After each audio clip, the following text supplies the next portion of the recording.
All right, everybody. Hello and welcome to another episode, a special episode of See Now and Know, which every episode is a special episode. Of course, if you want to support the channel, you can always do so by clicking always say clicking, but you can always support the channel by scanning the QR code there. I'm never going to ask for anything, but any support does help. And let's go ahead and get that off of the screen. So yeah, lots of stuff to talk about today. Where is it at? Okay, here it is.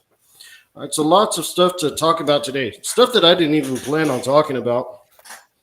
Well, first off, let me go ahead and let me go on camera real quick. Because apparently some things happened at the Praise I Am's channel. So I recently visited them a few days ago just to see what was going on, because you're familiar with Dave from News Unit Broadcasting. Yeah, I know who he is. Yeah.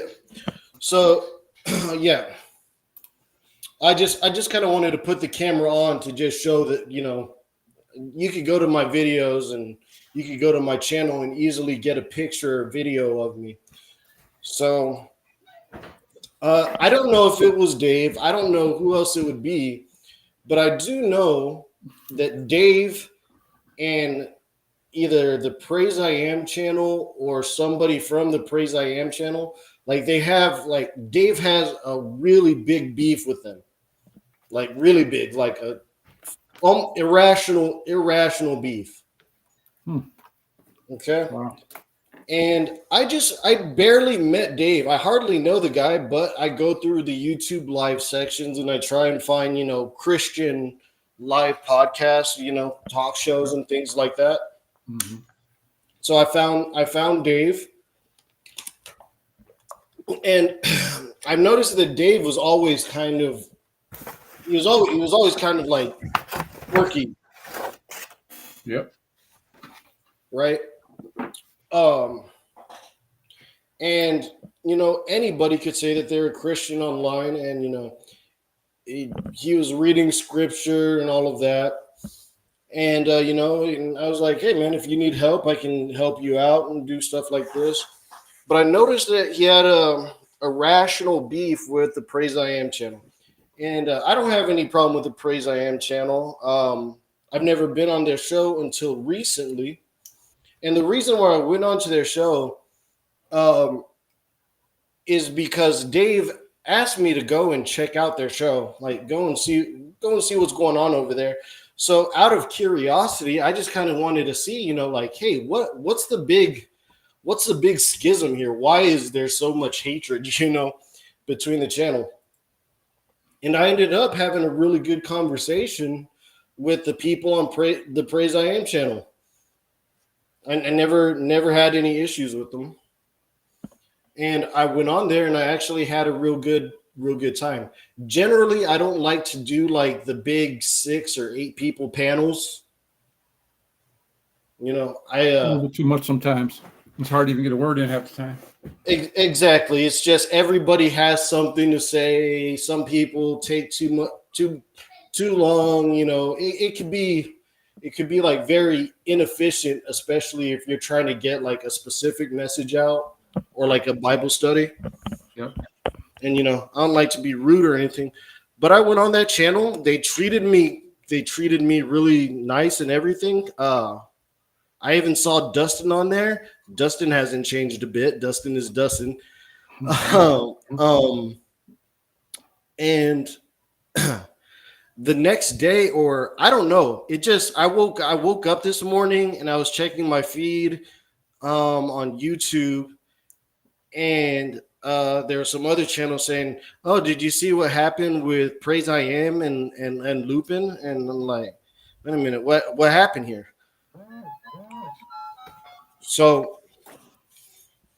So apparently somebody, and I'm not saying it's Dave. I don't even know, like I know what happened, but I didn't see it happen and they had it taken down. But either somebody got my picture and you know made it their little avatar like this, Uh-huh. or had a recording of me and just was like sharing it through OBS. Like it was me. Yeah. So then, no, news unit, you're not coming in. I'm sorry, you're getting removed. You're no longer too much drama with you, brother. I'm sorry. I was giving you the benefit of the doubt, and now all of this stuff started happening. So I'm gonna make an executive decision and just not allow you on. Um, so I don't know who did it, but somebody either got a picture of me or a video of me and pretended to be me and went on that show and then showed some explicit content. I'm not going to get into like what that content was, but stuff that'll get you banned off YouTube. Okay. Did they use your voice too, or just show something with your picture there? Or what happened?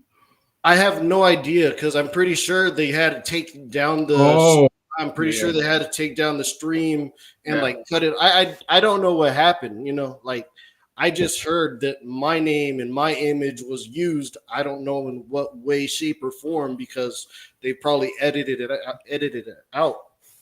I just wanted to. I just wanted to clear the air and say that that was not me. Um, I have plenty of people that can vouch for me that will say, like, that. I mean, you've known me for at least a year now. right. The people at Proverbs Guy have known me for years. Even Dustin, even though he couldn't resist throwing in like insulting my intelligence, Okay. Yeah. he couldn't resist. He couldn't resist, insulting my intelligence. Even he said, "I have history with Lupin, and that's not in his like character to do that." Right. Yep. I agree. 1,000%. I don't know what it was, but if it was something that was getting some channel banned, I don't see you doing that at all. Yeah, it was something really nasty. Again, I don't know who it was. I'm not gonna say it was this person or that person because apparently I'm more popular on the internet than I even like recognize. Like people know me. Right. If they're going to use something like that against you, then you must be. Yeah, it's like I don't know. Somebody called me infamous the other day. It's like, dude, I just barely started this channel and doing like solo content. You know. Hey, man, but I think you're on a lot of shows too. You do a lot of different shows. I see you on different shows. So, like I Yeah. say, you look for things to go on.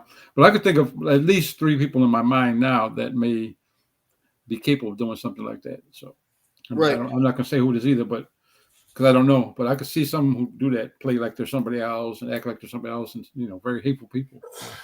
Yeah, extremely hateful. And I know of some cases where it's been done to friends of mine and everything. So right now I'm also going to set a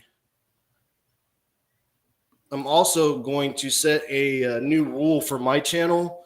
If I don't know you, uh I'm not going to let you on stage without you being on camera backstage, giving me a thumbs up, and obviously you're not going to be able to share your screen But I'm gonna be real. I'm gonna be real selective with who I let on stage because now, apparently, some people can't just let things go. They gotta see somebody removed, from the platform. They gotta see a person's opinion taken off the internet. Even, I mean, Praise I Am's channel is not very. It's not a small channel. It's not an insignificant channel. Yeah. It's got a couple thousand followers. Definitely nothing to scoff at. He puts a lot of work into it. And whenever I was on there, I had a good time. I had a good Hmm. time. I just want to make it very clear that that was not me. I wouldn't do that. I don't have any interest in taking down anybody's channel, no matter what they say. If they say stupid stuff about me, they could say stupid stuff about me. I don't care. Personally, I'm a freedom of speech person. I'll let you say whatever you want to say. I'm never going to try and take you down. I'm probably not going to listen to you, Right. but yeah, I'm not going to try and take down your channel. Well, we've seen this nonsense before, where they attack Ken Hovind and try everything they can to take him down, his ministry, his channel, his life, put him in jail. So it doesn't surprise me really, but it's shocking that people are this evil, and especially the ones that I can think of that call themselves Christians. But yeah, Yeah, that's the way the world is. It don't shock me that much. Just more like I wish they weren't like that. I wish they just learned to have some chill in them, but I guess they can't. yeah. The world is going crazy, and Yep. the reason I'm just suspecting somebody.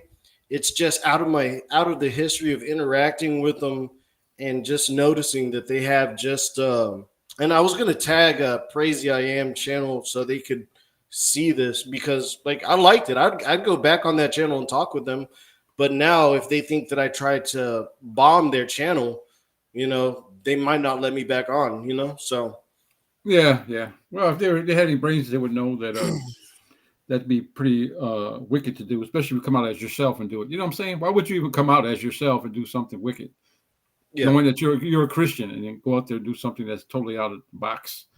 But like I said, I could think of many people that could impersonate that, and because how wicked they are. But all right, that channel I'm actually subscribed to it, but they don't hold the same views that I hold, so I don't watch it a lot. But yeah, he has a decent show. I think he's on pretty late sometimes, like at 2, 3 in the morning. Yeah. Sometimes I'll be up that late just to listen. I'll listen for a little while until I get tired of it. But yeah, decent Yeah, show. and I mean they're always good. There's good channels and everything, and like I said, usually I don't go to these panels with 6 or 8 people on at a time. For the reason that we mentioned before, it's just sometimes it's hard to get a word in. You don't want to be rude or cut people off. Hard to get a message across. All of that. Um, but I mean, I was like, dude, Dave's like dis despair and Dave's just like hatred. It was so irrational to me that I was like, okay, you know what? You want me to go on that channel? All right, I'll go and check them out and see what's going on. I go on there and I even went back on his channel after I was finished and say, hey man, I was on there for a good minute and I didn't see any fault in their channel and I didn't see like any kind of animosity from them toward you. So I mean, I'm not sure what happened between y'all. Personally, I really don't care. But Dave also did this thing with me where he pulled out a firearm and pointed it at the webcam and everything like that. And he was like, "Does this scare you?" I'm like, "No, no. First off, like you're pointing it at a webcam on a screen. Like, second of all, I live in the South. Like, I mean, yeah, trust me. It's not. I'm not like a weird New York liberal who's gonna get scared if I get flagged. If somebody flags me with a firearm, Right, on a with pixels on a screen. right. As a, as a matter of fact, I told him, hey, pull the trigger. You know what? Do it. Pull the trigger. I dare you. Because I wanted to get a clip of somebody just totally annihilating their computer, Right. their webcam. So I was like, do it, pull that trigger, do it. I dare you. Yeah, And he's a different sort. It's hard to make out exactly what he's about, other than I don't know. yeah, I can't guess. but after that, and then what has happened with the Praise I Am channel, Yeah, I'm not even gonna. I'm just gonna make the executive decision and I've already unsubbed to him. If he tries to keep on getting on the show and whatever, I'm just gonna block it. I'm gonna probably block him completely because the short little time that I've had with him, there shouldn't be this much drama. Like, yeah. Some people thrive on that stuff. I mean, sometimes it's best to cut ties with people. I mean, especially since you don't really know people other than on the over the computer screen. yeah, Sometimes you got to cut ties. It's best that way you don't you don't put a stress in your life or whatever. right. And I'm the person I cut ties off easy. Like honestly, if you tell me like you don't want to be friends anymore, or you just get on my nerves completely, especially if you're somebody online, like with you, like it would suck, or some friends that I built up relationships with. But Yeah. like even like with Proverbs guy, it's like, dude, whenever I said I'm gone, like that was it. I'm gone. Cut ties, like I'm done. Yeah, I Uh mean it's best. I mean, you don't see any fruit coming from the relationships. yeah. Like you played a couple shorts with Aiden, Lyndon, and hey gangster, everything's good to see you. And Mark Stoney but I'm like, man, these guys are just wicked. Why? So I had no problem cutting ties with them. Don't want to talk to them. Don't need to talk to them for what? So I could hear nonsense like that where they overtalk you like they're little children and all that nonsense. I don't need it. So sometimes it's good to do that. Get that out your Exact life. exactly. Yeah. Just some people why is oh, you know what? I know why my let me see. Yesterday I was dealing with. Let me see if I put it on green. Does it look any better? Looks a The little bit screen? better. Screen you talking about? Like yeah, my background and Looks the okay to me. Yeah, it looks all right. I don't look choppy or anything. It's pretty yeah. clear. No, I'm just seeing like the chroma key isn't keying out too well. It's not keying out the green too well. But Oh, okay. I see a little faint touch of green. Yeah. yeah, last night my power my it didn't luckily it didn't hail. Um So that was a good thing. And it really didn't even rain too bad for too long. But for the short time it did, it knocked my power out like 3 times in a row. Oh, wow. So yeah, I was out. So some of my settings may have gotten reset and everything like Right. that. Right. So and furthermore, I mean that'd be an alibi. Like, hey, I wasn't even online during I don't even know when this happened. I do not know the details on it. But Yeah. I sent him an email too, like in case we don't want to do all of this stuff in public. Yeah. Yeah. Yeah. Right. I think that's probably the best way, anyways, to talk behind the scenes, see what's going on, let them know what's happening. Yeah, I sent him an email. So if he wants to furthermore talk about it, also, if somebody does that to you, I think I might say that might be the one occasion where if somebody does that to you and you could prove that it was that person, then maybe get their channel taken down, because that's I don't know. I'm pretty sure he makes some money off of his channel, with like super chats and stuff like that. And I'm pretty sure he's put in a lot of work into it. I see he always has a lot of people.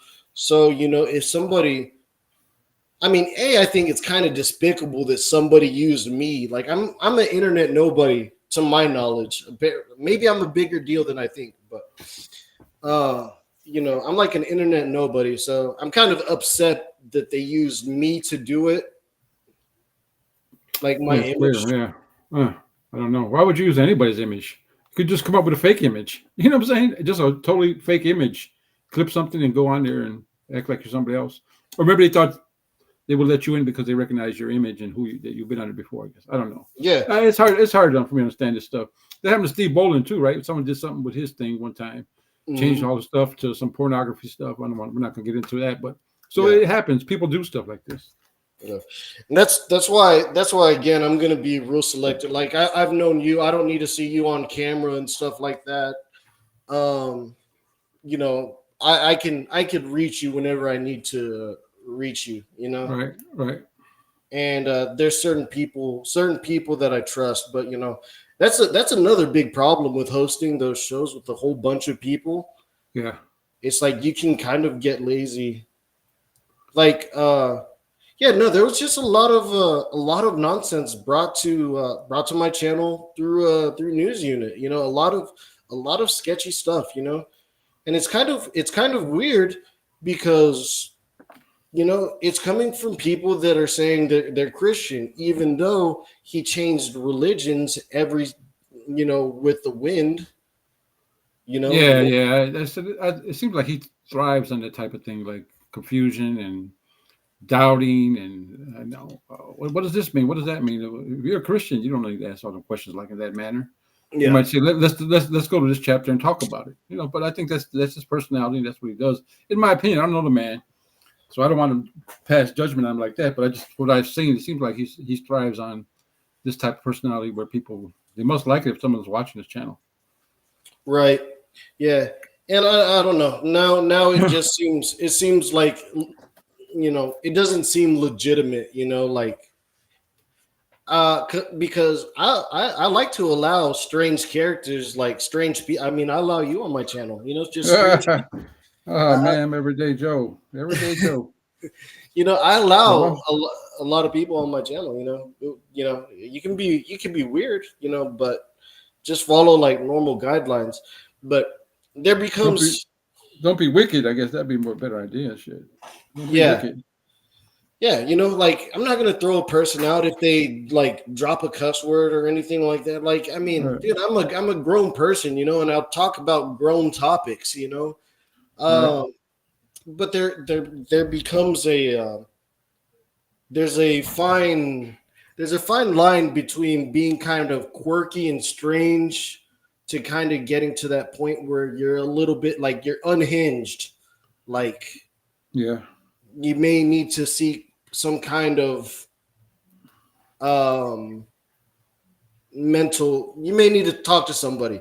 I'm sorry, I'm not qualified to speak on that level, but you right. know maybe it'd be best to talk with somebody, or maybe that's why they're so unhinged. Maybe they need to talk to somebody. I'm not saying I'm going to be that person, but there's a fine line between you know kind of quirky and strange to just kind of like uh malicious and unhinged and vindictive. Yep. Amen. Yeah. Actually, I don't know the man. I don't know who. We don't even know who it is for sure. But Yeah, we could put some things together and say, well, you don't look right, don't act right, don't sound right, then it probably is not right. That type of thing. But there's so many. I mean, there's so many haters on this line, man. That's the trouble with this computer thing. There's so many people you don't know. You don't really know who they are, what their personality is, what their history is, what their past is. You hear all kind of rumors, and you don't know what to believe. But then when people come and show you their personality with their what their actions, what they say, and there's a fruit that we're supposed to judge by, and a lot of this fruit out here is rotten, plain old rotten. amen. Yeah, no, and I mean, dude, I give people a lot of chances too. You see me go into like channels, like it's like it to me. It's gotten to a point where I've dealt with so many of those people, like some people in particular, where it's Yeah, like, you know what? I don't feel like I got a million billion other things I could do than just listen to you talk. You know, I made it clear. Look, I love you. Wish the best for you. I don't like you though. I don't like you. I don't feel like talking with you. I don't feel like going over this again. You know, and wasting my time. And quite frankly, uh, wasting yours either. So you know what? I'm gonna go do backflips off of my diving board into the pool, or front flips, or corkscrews, or whatever I'm gonna do. I'd rather go mow the yard. I'd rather take a nap. You know, right. there's so there's so many things that I would rather do than listen to you yap on. Like, I mean, you've seen those like those shorts that I made. It's like I can't listen to that. Yeah, I even can't. even your voice makes me cringe just to hear the voice. Really, I tell you the truth. So Because there's a personality behind that voice, right? It's not just because you like Exactly. the way they sound. It is exactly. It's not the sound of. It's not the sound of their voice. It's like what they say and how they act. And it's another thing about this whole internet era that we live in. Um, me growing up in the '90s before the internet, I had to talk to people face to face. There was a certain way that I act around people, and I carry that with me even on the internet. Like I treat people how I would treat people in real life. I don't talk crazy mess. I don't insult people too much. You know, but I'll clap back at you sometimes if you continually like. Sometimes I've snapped and I've clapped back at people because I mean all they do is just run their mouth, and Yeah. you're mistaking my kindness for weakness at a certain point. Yeah, I've seen you on there on some of the channels doing that. But see, here's the thing too, right? Before this internet thing, you had to have a little more courage to actually overtalk people and do it ignorantly, and continue doing it, or call people out, or say racist things, hateful things, and to say, "Oh, I didn't really mean that," because you ain't gonna get away with that on the streets, face to face, unless you're dealing with somebody who's afraid of you. It ain't gonna happen like that. So there's a lot more bravery going on the internet where they overtalk people, disrespect people. There's no respect for anybody on here. I don't care who you are, old, young, whatever. They don't care. They're gonna be your Zero. ignorant self. Yep, you'll be ignorant self. Yeah, the internet brings out like the worst in people, and I mean, dude, like it's almost impossible to find like decent like Christian channels. It's like it doesn't have to be super squeaky clean like CBN broadcasting, super clean like Him playing in the background and all that. Yeah, yeah, it doesn't have to be church. right. There's times in place where I like that, like whenever I do a Bible study, I like to focus on the Bible study and stuff, but I like to talk about some stuff too. Like right now I want to talk to somebody, get this off my chest, and also just clear my name and image out there because Amen. somebody had to go and use my image. But I think this is just also like kind of a relevant thing to talk about is just how people act online right now. It's just like, Yeah, uh, it's just part of society, though. We see that outside of the internet too, where people just don't have respect for like the elder people. No one stands up no more and lets the lady sit down on a bus, and that's all gone. That's all old days. No one holds the door, rarely for a woman or anything, because half the time they don't want you to because they're feminists, and the other half because they're just people just push in front of you no matter who you are. So that's how the society is going. That being respectful and cordial to people is mostly gone, except with the older generation. So it's just a and reflection of the thing of the I wish society. I wish I could agree with you, but I know somebody who I want to say is the shining example of like that is not always the case.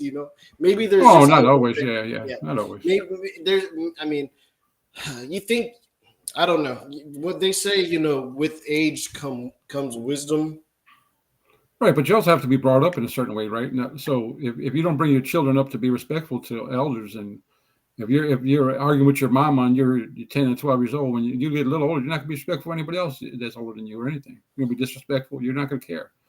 So that's the problem with this society, right? I always say what the problem is, cockroaches have cockroaches. So the ones that have bad attitude, that spreads, and they have children, and they spend children. It's a cycle. Yeah, Like for instance, my grandson, I try to teach him to be cordial or respect his elder people or hold the door for ladies, and he'll run out of his way to hold the door, stand there for like 20 minutes holding the door for people, But that's because he's taught that, right. and you got a guest.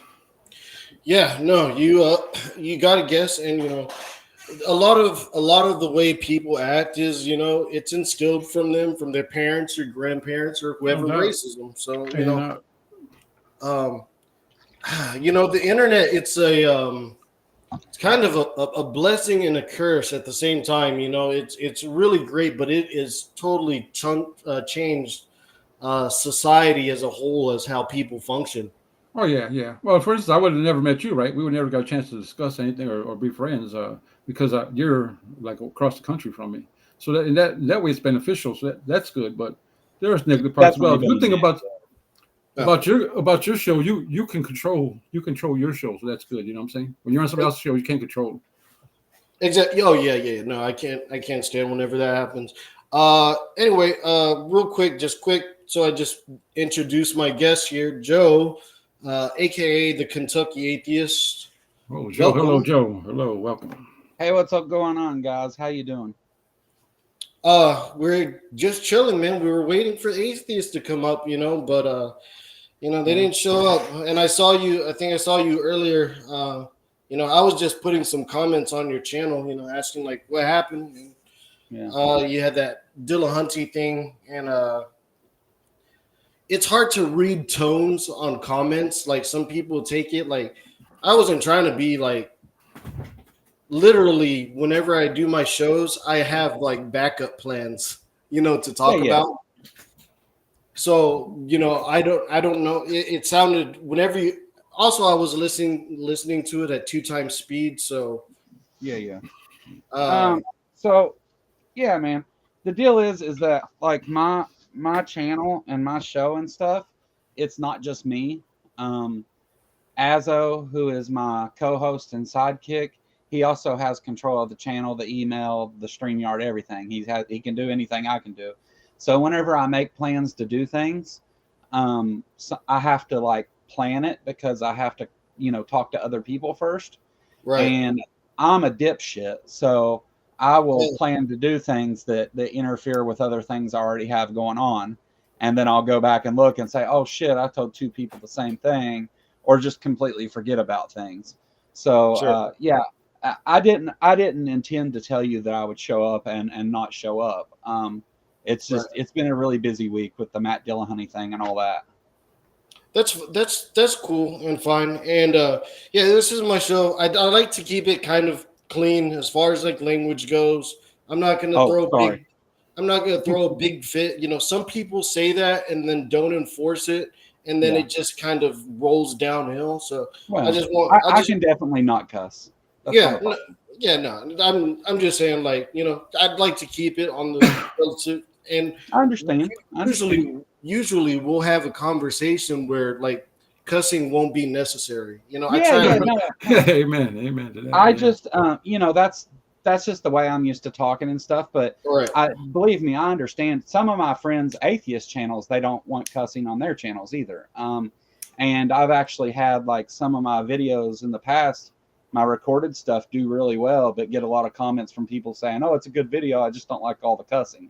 So I get it. It's not a Yeah, problem. I can yeah, not cuss. that's cool. And I can have a conversation with you where I won't have you feel the need to cuss. Usually, hopefully, I don't know. Yeah. We may share some views that may get you kind of upset or that you passionately disagree with, but generally, excuse me, I just ate some spaghetti.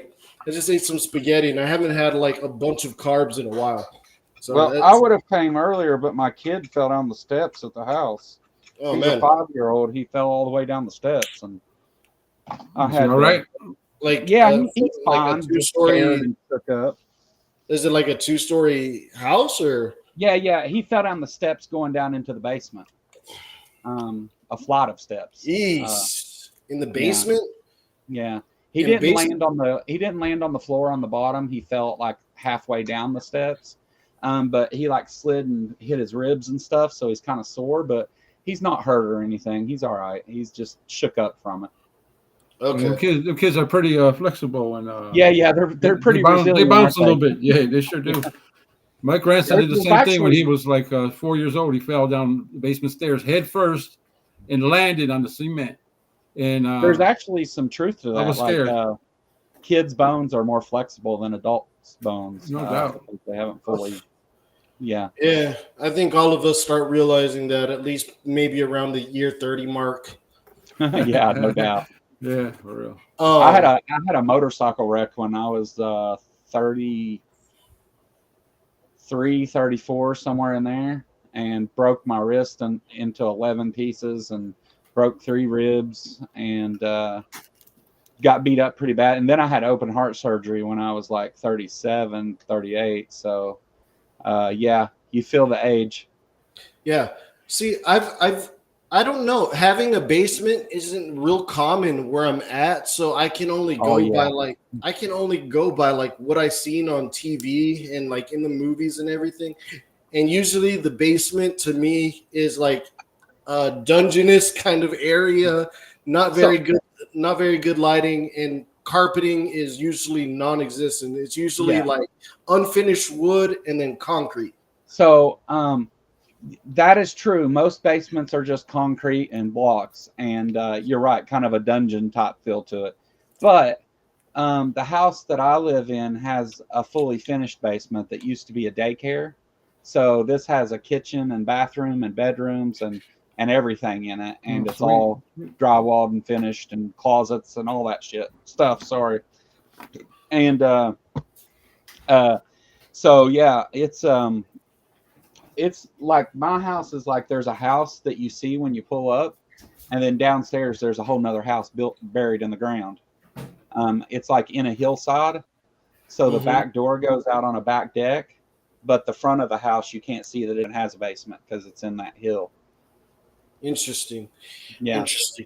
Yeah, no, not very many basements around here. Now you yeah, a lot being of sorry. oh well, with you being the atheist in the room here, Yeah, besides the initial oh shoot moment, like oh my son just fell down these steps, besides that initial oh shoot, and you go yeah, to check on him and everything like that, and we would say thank God, thank God nothing happened, I mean thank God because it could have been worse, I don't know how like well finished your basement is and everything like that. But I'm thank God for us. Thank God that he's okay.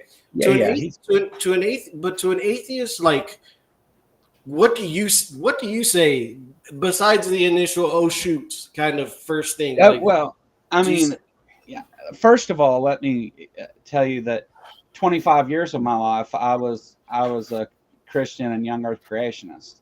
Oh no. So, or you may say I wasn't a Christian. I'm not sure, but I thought I was a Christian, and Hmm. uh, so my reaction sometimes might be the same as yours, like, "Oh, thank God he's okay," but just as a like a habit of how we use words, like um, that it would be the same as saying, "Oh, I'm thankful he's okay." I may still say that just colloquially without the belief. I mean, Or so saying you God bless you when someone sneezes. I mean, you I don't wouldn't even. say that. Oh, you would never say that. you don't Wow. No, say do you say bless you? no, no, You don't even say bless you when somebody sneezes. no. Gesundheit. No, I don't feel the need to say anything because someone sneezed. Wow, that's interesting. That's Yeah. It's just a I don't think that society that's thing that people necessary. do. Yeah, yeah, no, I know people do it, and I'm not against it. I'm just saying it's just not. Yeah, I got you. Yeah, Like you don't need to recognize that they sneeze. I get you. yeah, Yeah. just not the way I speak. You're like, Well, it's interesting that you used to be a Christian. I mean, that's got to be a real interesting story. What happened to change your mind? What changed my mind? Well, can we start with this? Were you Yeah. a Christian because you grew up as a Christian, or because you chose to be a Christian to begin with?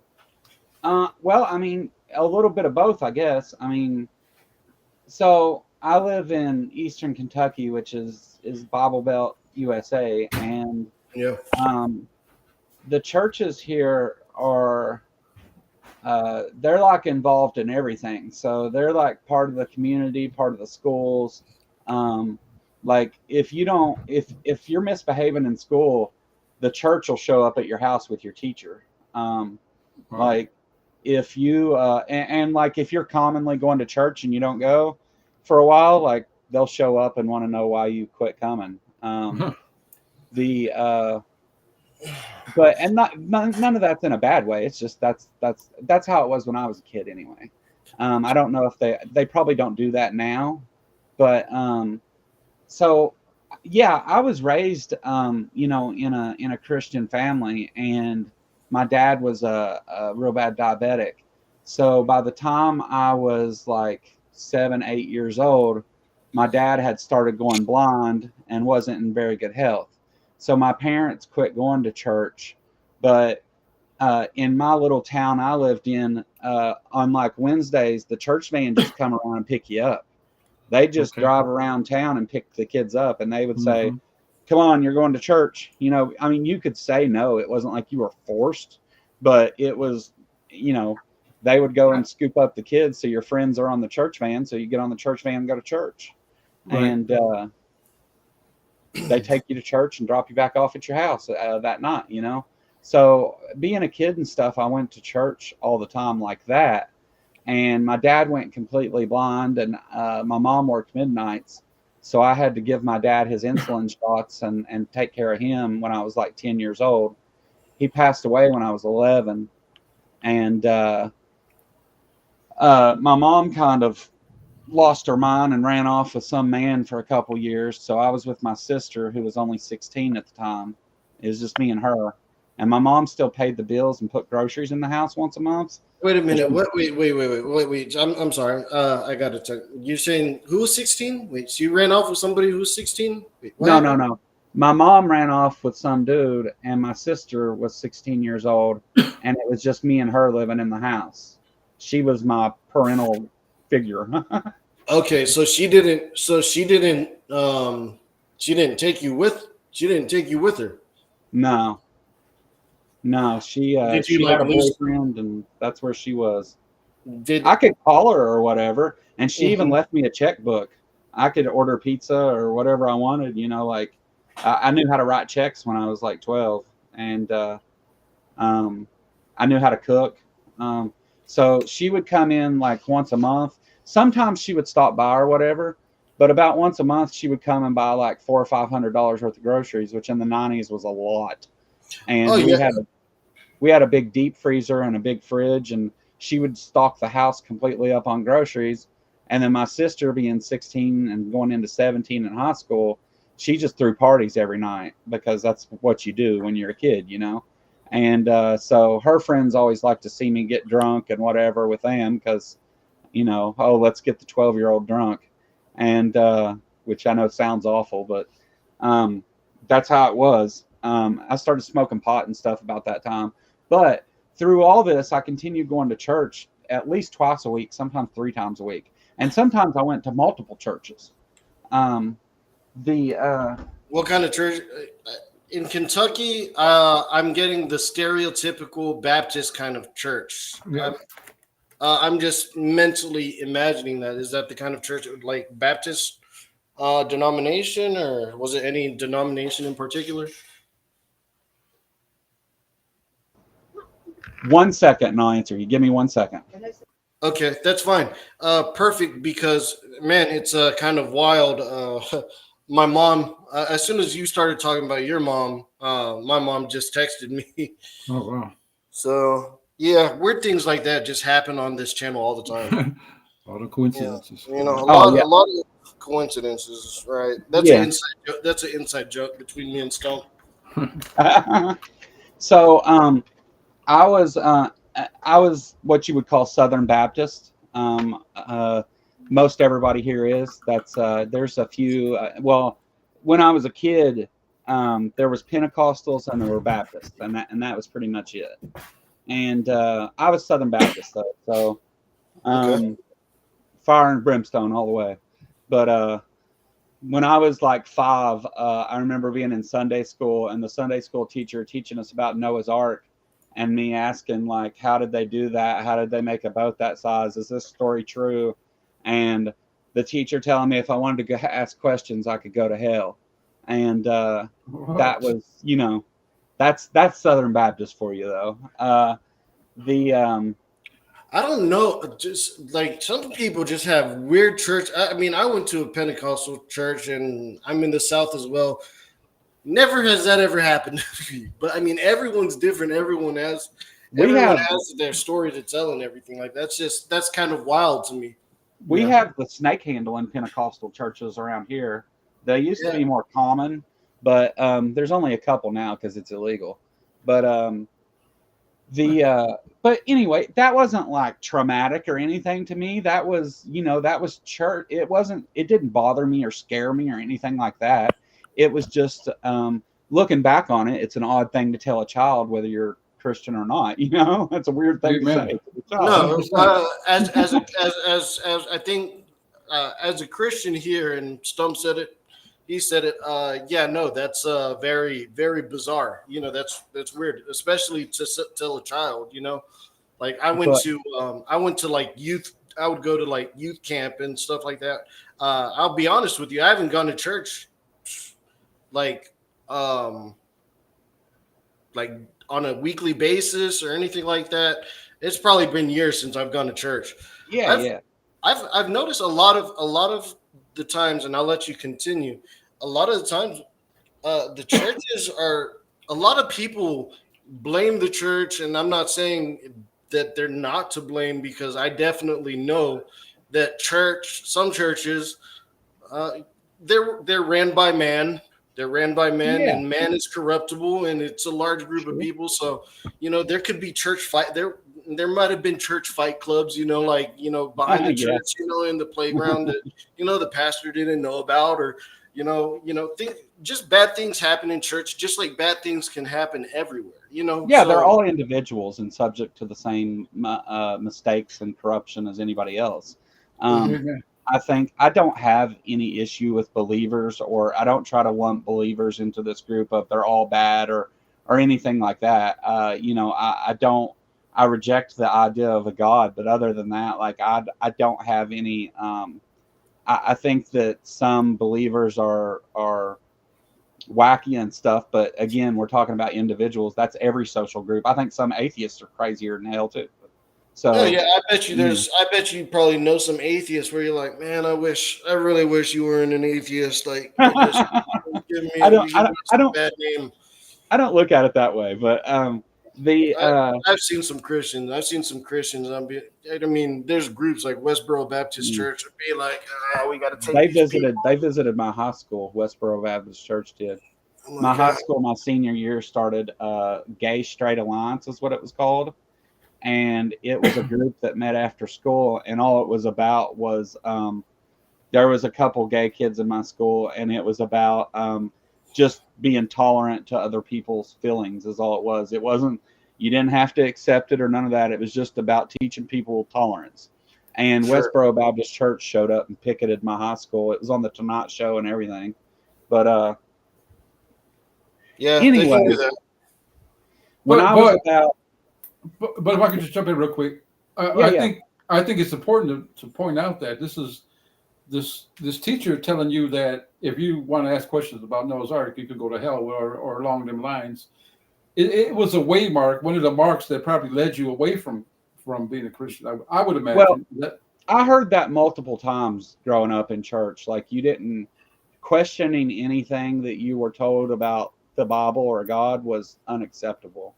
Um, Questioning it in a way that was to cast doubt or whatever was just not acceptable. And yeah, I mean, once I became an atheist, that probably played into it. When I was about 17, between 17 and 18, and started driving, I quit going to church as often. I still went, but maybe every couple weeks or whatever. Were I was you were you independent at this point, or did your mom come back into your life at this? Or were you Oh just yeah. When I was about 14, social services got involved and told my mom either to take me to live with her and take care of me, or they were taking the check that she was getting from where my dad died. And so she took me and moved me out to. I was living in a town where the whole school had like 300 people, and the school was 6 through 12. It wasn't like we didn't have a middle school or anything. It was so small, and I went to a county where there was like thousands of kids in just 9 through 12, and so that was a big change. I started doing drugs in high school, partying and stuff, and like I said, I was still going to church occasionally, and a lot. I played football and took part in a lot of after-school activities, so church just became a thing that I didn't do as often. but I still believed and whatever. I just wasn't as involved with church. Um, when I was 18, I was 2 weeks out of high school.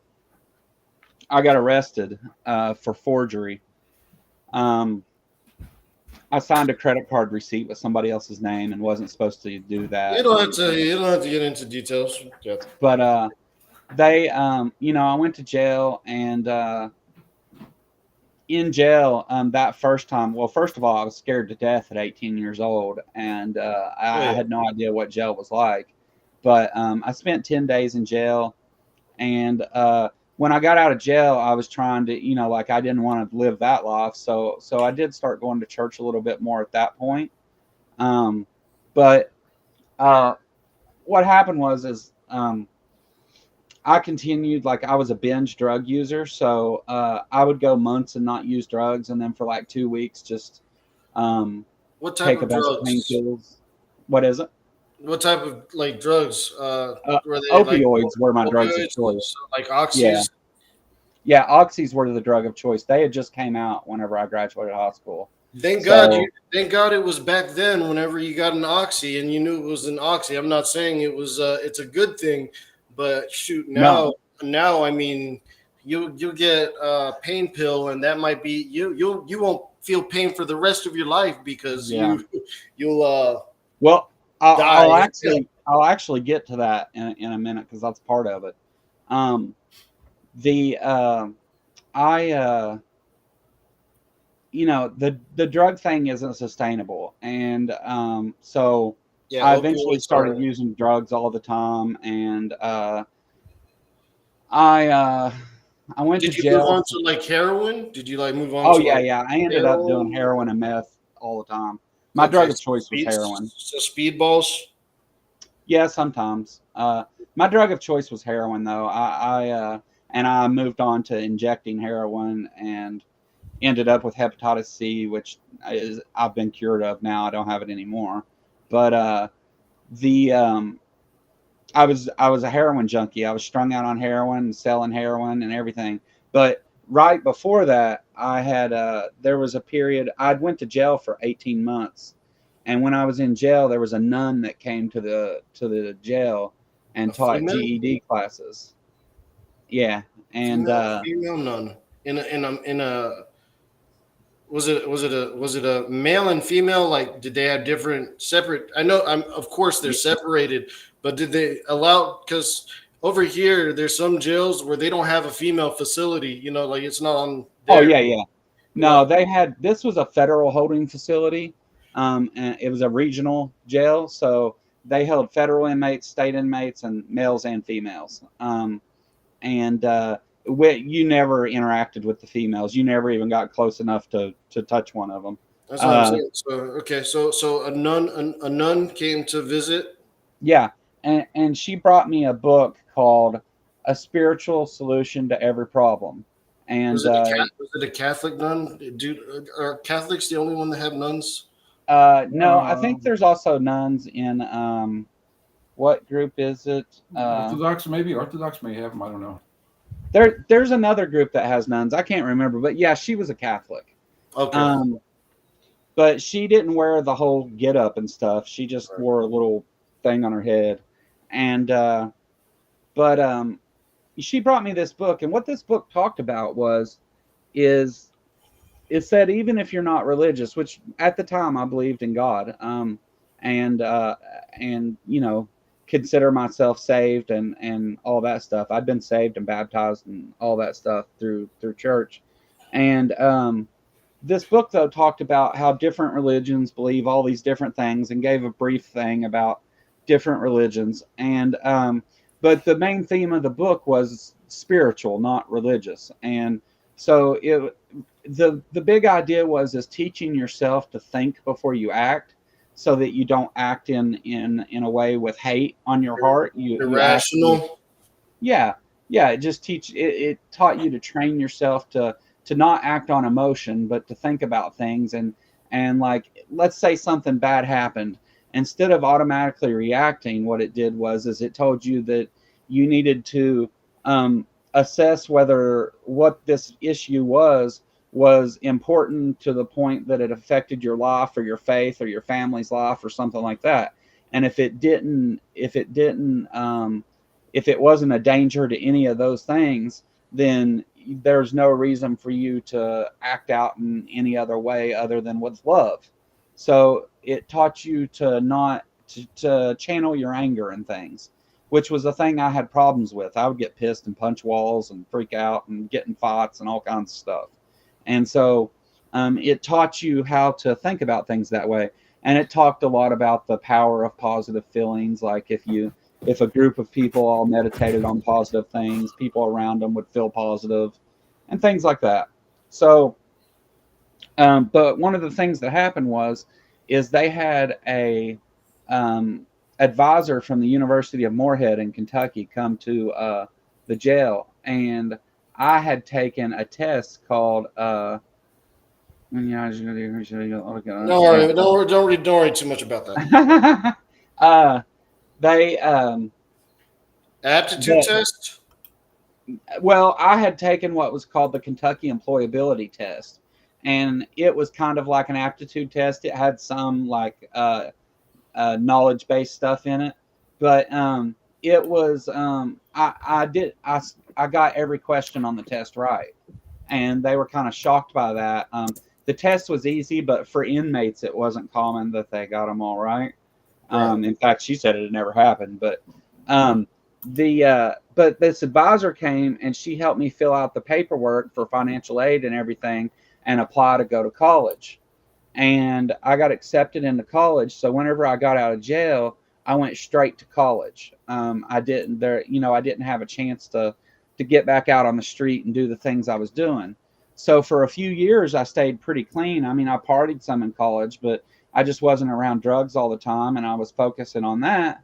So I got a degree in computer science and started to work towards an engineering degree in computer science, and with a minor in psychology.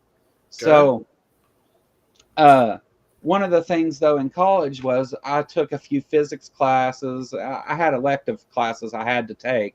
So I got to choose what I wanted to fill those spots with. Well, I took a physics course, and of course I took the psychology classes, but I also took a geology course and a biology course. And one of the things that I learned about in biology was about evolution. And in school. Yeah. In college. And, yeah. And so I learned that, and then I was reading some stuff on the internet and things, and I came across this article that talks about, the how similar DNA is between humans and different species of animals. And it explained, it broke it all down and showed how similar we are and stuff, and talked about, how evolution requires a population and all that. And so that, right, whenever I was taught that, it conflicted with the things that I had learned in church. I was a young earth creationist. Your Christian beliefs. Well, I've just noticed, and I'll let you continue after that. It's just one thing that I've noticed. I like Kent Hovind. Before I liked Kent Hovind, I was a Christian, so I'm not like. I know you're on a channel. They like to call me like an Hovindite. I think they even call Stump a Hovindite. And Stump really, I'm pretty sure. Missing Mod's a Hovindite. Yeah, apparently, if you're a Christian, you're also a Hovindite to some people. I get it. But I try not to listen. I try not to stereotype people. I don't.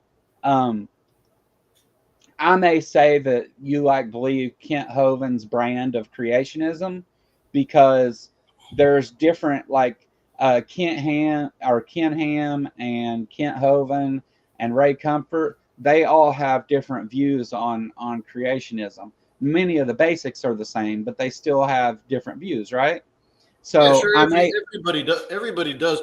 One thing that I've just noticed is And Ken Hovins kind of brought this up, and sometimes my parents have brought it up. Uh, we've noticed a lot of people. Uh, Whenever you go to, we say when you go to college, that's where Christianity goes to die. You know, like Yeah. usually you don't. Usually you come out of college extremely secular because I see it. I see it, and some people they might see it, but they don't want to kind of admit it. But a lot of people that I know see that there is an agenda in the school system, and No. some I mean, people there may be schools that have an agenda, want to but get rid of the God aspect altogether, and a it's lot of them will use evolution mm, as a tool to do that. well, That's what I've noticed, and that's what I am continuing to notice now more than well, ever. there may be colleges that do something like that, but I don't think it's an agenda for the college because I went to 3 different colleges and not once did they ever even mention religion. It's information that conflicts with the narrative that young Earth creation has. That's why people stop believing it. It's because they have to reconcile facts with that, and they can't argue with the facts. So, and I So mean, maybe some people are able to somehow, uh, either ignore that or deny it, or even, work it into what they believe. But from a creationist standpoint, the things that are taught in biology and geology directly contradict the creation narrative. So it wasn't an agenda by someone, for me anyway. I'm not saying that doesn't happen because I'm sure it does, but for me that wasn't the case. It was just information that changed my mind. okay, so what like so these classes that you took in biology that were about evolution uh, started to give you doubt in. Well, yeah, so it was actually it was biology that I took that interested me to go further. And because college teaches you how to learn, is one of the things you get out of college. And so doing my own studying and stuff, and reading about things and just watching documentaries, I learned things that contradicted my belief. So I didn't immediately just stop believing. What I did with that was is I still believed. I just thought, well, maybe, the Bible's an old book and it's been translated. Maybe there's things that they're misunderstanding, or that's interpreted wrong. There's a lot of figurative stuff in the Bible, and who am I to say that, it's wrong or anything. So what I did with that, though, is after I graduated out of college and quit going to school, um, I went and looked further into these things, and I used the basics that I learned in those classes to then further my education myself. And I learned a lot more about physics, was the thing I learned the most about, but evolution as well. And the thing that I did is I tried to go and find ways to make that work with my belief. And so I did more research, and I researched the Bible, and I looked at other religions too to see how they address those things. And the more that I tried to confirm my beliefs, the more information I found that contradicted my beliefs. And I got to Like this. what? Can you give us any? Can you give us like kind of? Can you give us like maybe a big three? Let me jump in real quick though. You realize that evolution is a theory, right? It's a theory. Yeah, do you know what a theory means in science, though? Yeah, It's it not means the that. same thing as a theory colloquially. Well, a theory in science means that this is what the best guess they can do at what could No, happen, and it constantly, yes, it constantly I'll changes. give you the definition from the book if you want. Hold That's on, not what it let means. me finish what I was saying. It's their best guess of what happened and whatever evidence they can gather. They can't go back into the past and figure it out. They got to see whatever evidence they can find, like they try to find these fossils or Yeah. whatever. So it's the best guess, and it changes constantly. It always changes because new information comes up. So it has Okay, to be a so theory that's because it has to look be a up theory. scientific theory. Definition of scientific theory. Yeah, Well, you go ahead and give us what you say is the definition of science. it's corroborated. It's when your hypothesis has been corroborated with facts, and that it's held true in every situation that it's been tested in. Say You that can't one more find- time. It's a just pull up the definition. You have it right there. I know, but I want to hear what you say. Okay, so and so a then- scientific theory is when your hypothesis has been corroborated and shown to be true in every situation that it's been tested under. It's the gold standard in science. You can't go above a theory. That is so it's the best explanation. What do you guys Right. prefer? Do you prefer Britannica over Wikipedia? I don't trust Wikipedia at all. Yeah, you can go with Britannica. I don't care. You're the ones, all right. So, a scientific theory is a structure suggested by these laws and is devised. That's just a explain them in sentence the out of the thing. That's not the definition. That's just a Scientific sentence from a page. Okay. Pull up. Yeah, there you go. Start at the top. It's right there. Scientific theory. Scientific theory, systematic ideation, structure, broad scope, conceived by the human imagination, encompasses family of empirical laws regarding regulatories existing in objects and events. Wait, both opposed and opposed. are we looking up? We were looking up. That's a real long definition, but it Oh. had it in there. No, wait. You were looking up. Theory, right? Theory Scientific theory, yeah. Yeah. Scientific theory. Okay, all right. Yeah. Just You make see it the part down here? It says laws regarding regulatories existing in objects and events, both observed and posited. A scientific theory is a structure suggested by these laws and is devised to explain them in scientifically rational way. That's a real. It's still a theory. word. No matter what kind of words they use, it's still a theory. I Yeah. have to run It's some not the bathroom. I'll be same right back. thing as what you I'll be right said back. at all in any way. I'll be right back. Well, they've never seen any of these changes that they say. So it's not observable. They haven't seen They any absolutely species. have, and I can prove it. To They you. have not seen any species change into another species. That gets us They this sure have. evolutionary Yes. line. Okay. That has happened. Well, I'll be right back. It's actually how antibiotics work. Antibiotics. Yeah. Antibiotics. Tell me how antibiotics work? So the antibiotics themselves are designed to fight one bacteria or another. How does But it the do way it? that they do the R&D to design those antibiotics is they look at how this bacteria is going to mutate, because bacteria have been shown to mutate among themselves into sure different, with small changes between them, but they also they absolutely do.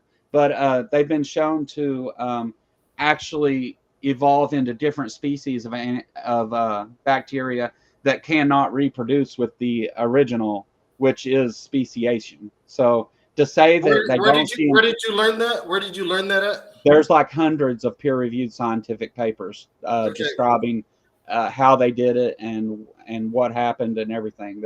This is one of the most supported things in all of biology. So the way that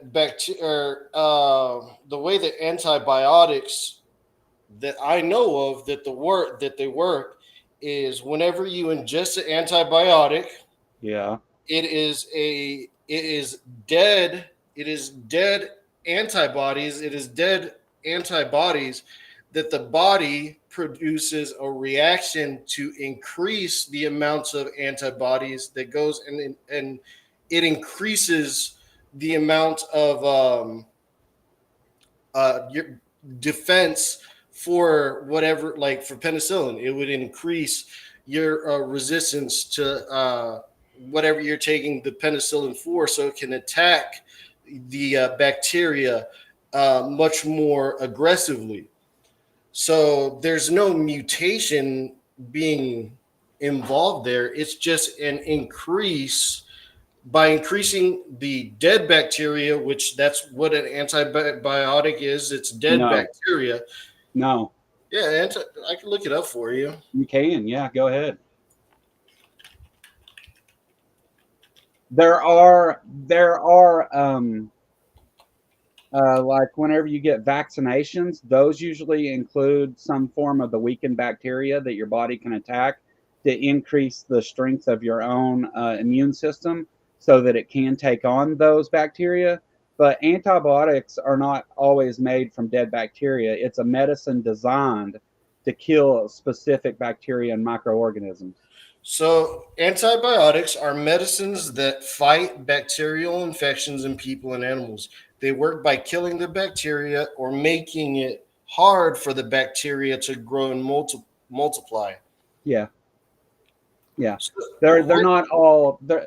There are vaccinations and stuff that include, like I said, weakened versions of whatever bacteria or microorganism, but that's usually just with vaccinations. Most antibiotics are a medicine that has been designed to kill that bacteria, and what they do is they take that bacteria. How they design the medicine, they take the bacteria and they watch how it's affected by certain things, and they try to predict how it will mutate because every time it reproduces, it mutates. Now, it doesn't change into something extremely different. These are very, very small changes, like a few changes at a time to its DNA. But what happens is they try to then use a medicine that when it mutates, it'll still kill that bacteria. But just like with the COVID thing, the reason that there were a series Don't of like, use don't use that word. But continue. oh, okay, um, well, just like Call, what we dealt with there, there call it was something else. Yeah. there was a series of vaccinations because as that Or bacteria that changed, word. Don't even use that word. I'm sorry. what Not, what not what word? the vac word, the vacuum Well, word. then let's talk about something other than bacteria and Well, antibiotics. I know it's just unfortunately it's not that I don't want to. It's just because your They don't do anything cha- about that. That's not true, but channels are getting it's your checked. channel. Yeah, channels are getting checked for It's that. your So, channel. We'll talk about whatever you want to talk about.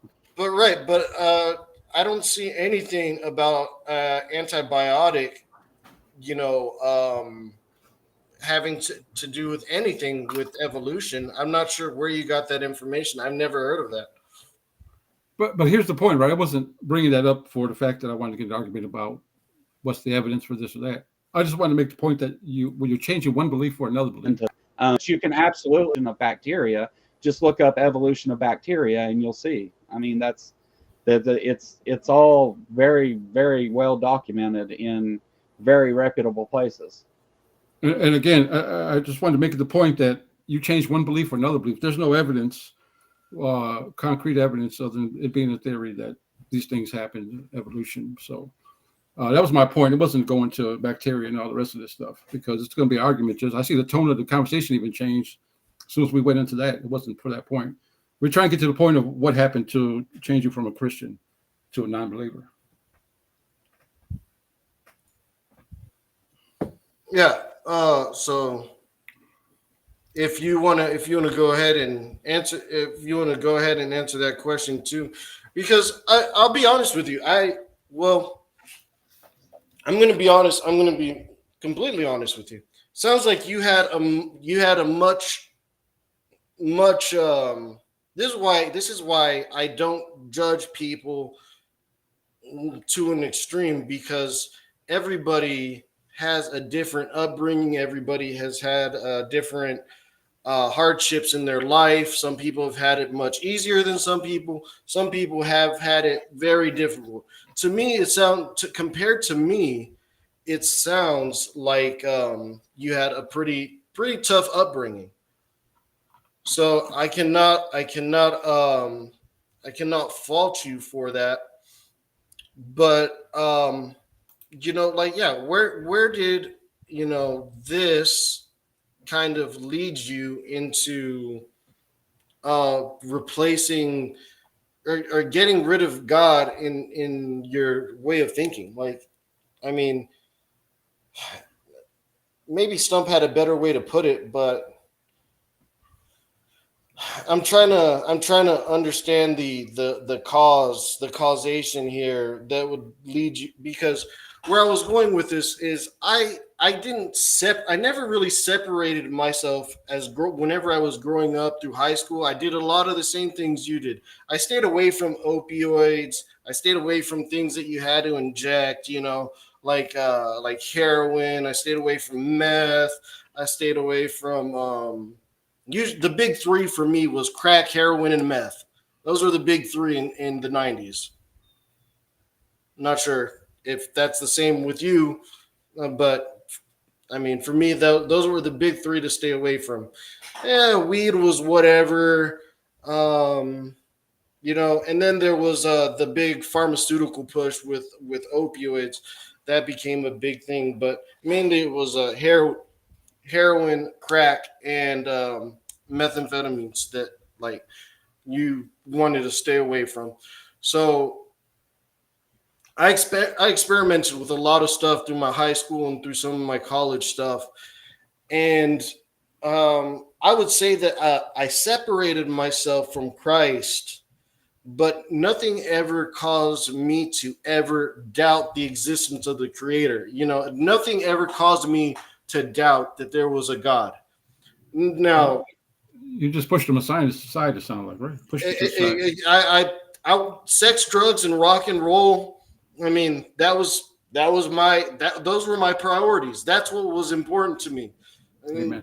I'll worry about God later, But right now, I want to have fun. I want to hoe around. I want to get as many bodies under me as I can. I wanted to compete with my friends. I wasn't thinking they're watching what I'm doing. The big man's watching what I'm doing. And like it never. He was always in the back. And oh, wait a minute. Did you kick yourself out? I'm still here. Oh, right. Okay. How old are you? I'm in the young 30s. So you don't like in the 90s, the and especially where I live, there was like cocaine was very rare. Heroin was non-existent here. Meth was non-existent. Crack was really non-existent. That those things weren't around here then. So I live in the South. I'll tell you this much. I live in the South, and my neighbors down in Mexico. So yeah, we're pretty familiar with stimulants too over here. Like even cocaine. Cocaine was not in the big three.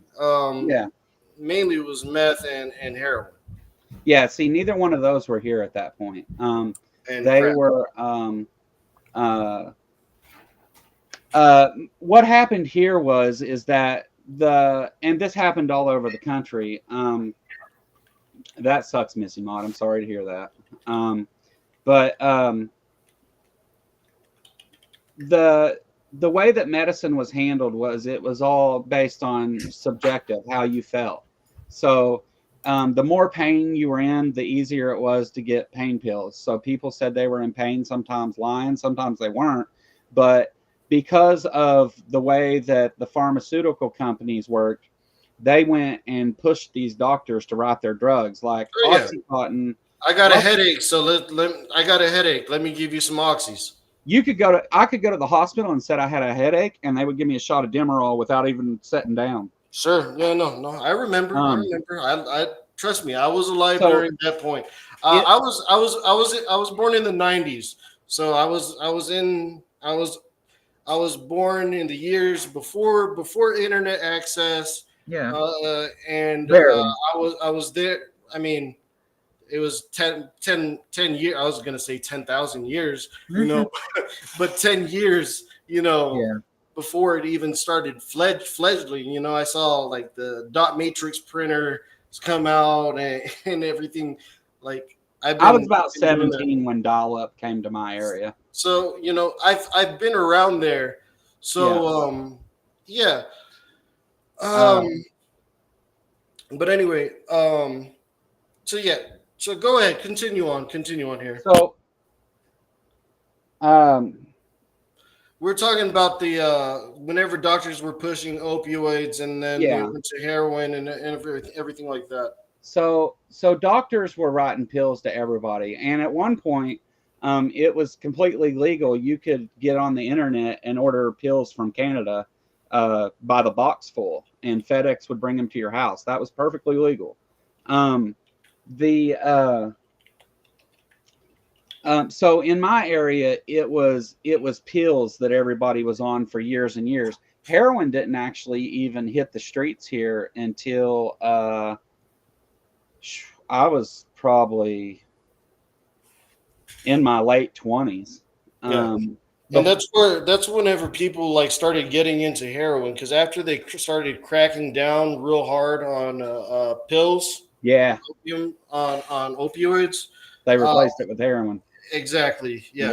Yeah. So people So started getting into that. So I got addicted to heroin and stuff, but through like whenever I would get high at home, I would turn on YouTube and watch documentaries about space or cosmology, things like that. The um, just to shorten all this though, we don't have to go through my whole history as a drug addict because that's not. I mean, it's kind of important to it, but it's not why I'm not a Christian or why I'm a non-believer. sure. Yeah. Um, I was just pointing out that I kind of have a similar experience to you. I didn't mess with the harder stuff, yeah, but God was never taken out of the equation much. yeah. But Well, definitely he was put on the back shelf to the the say the the least. things that I had the biggest issue with as far as my belief were the fact that deep time is observed. um, Evolution is real. We didn't come from two people. We're not descended from two people, and there was never a worldwide flood. So those were the things that started it, and that's where I broke from young Earth creationism. Okay, so Now, those are three statements. Those are three statements. They're not facts. As a yeah. matter of fact, I would argue that there's a lot more evidence to those claims than there are evolution. Can you tell me what evolution is? What's your definition of evolution?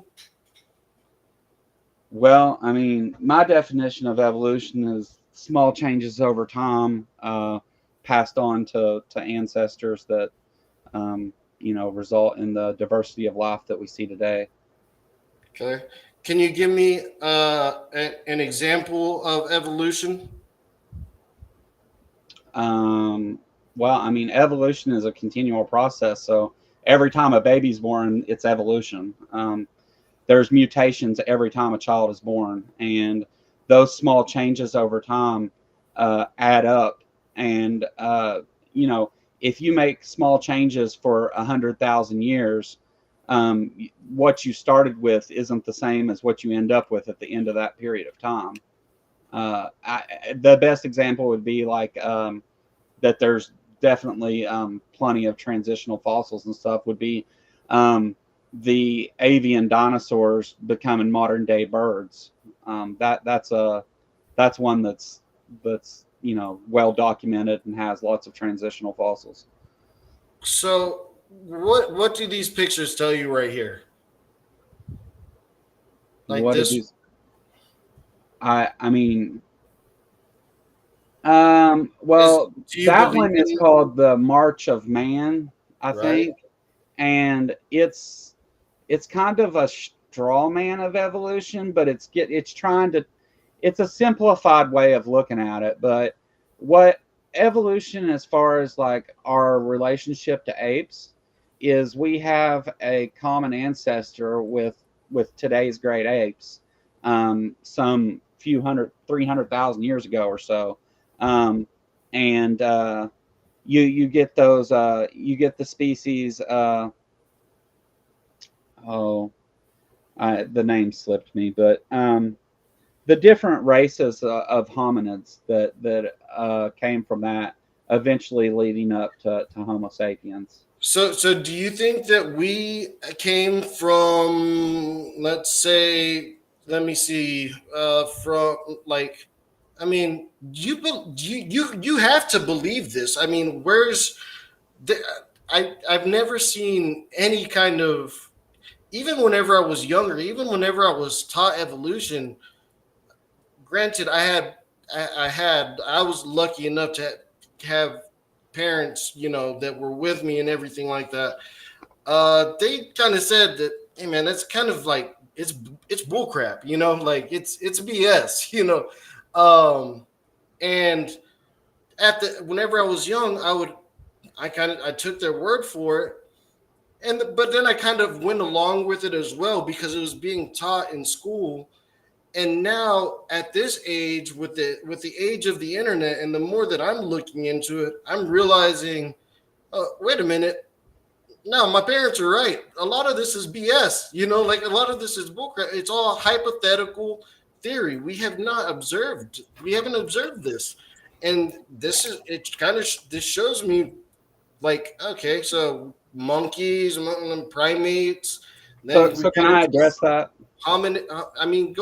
Go ahead, but So I don't think any of this has ever been observed more than it is a theory. But go ahead. so um the word theory in science means that it has been observed and corroborated. So just so we understand. But the How could the word theory mean that it's been? Then it's not theory any longer. I mean, well, the reason that it's still a theory is because we haven't observed it in all cases. Every case that we've looked at, evolution has been the best explanation, but the cases we haven't looked at, we can't say that evolution is for sure. There may be situations where there's some other mechanism. We can't say for certain that that's not the case. But in every single situation, both through genetics and biology, evolution is the best explanation for the diversity of life that we see today. Now, the creation account has way more credibility to me. That there was had to be there was a divine intervention, a creator.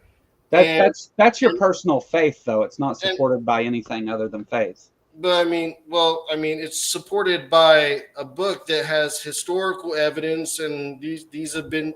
And for you to say that there's no evidence for a flood, I strongly disagree with that. I think there's a ton of evidence for a flood. So this is something that atheists do often. They'll say there's no evidence for something, and I don't want to say there's no evidence for a worldwide flood.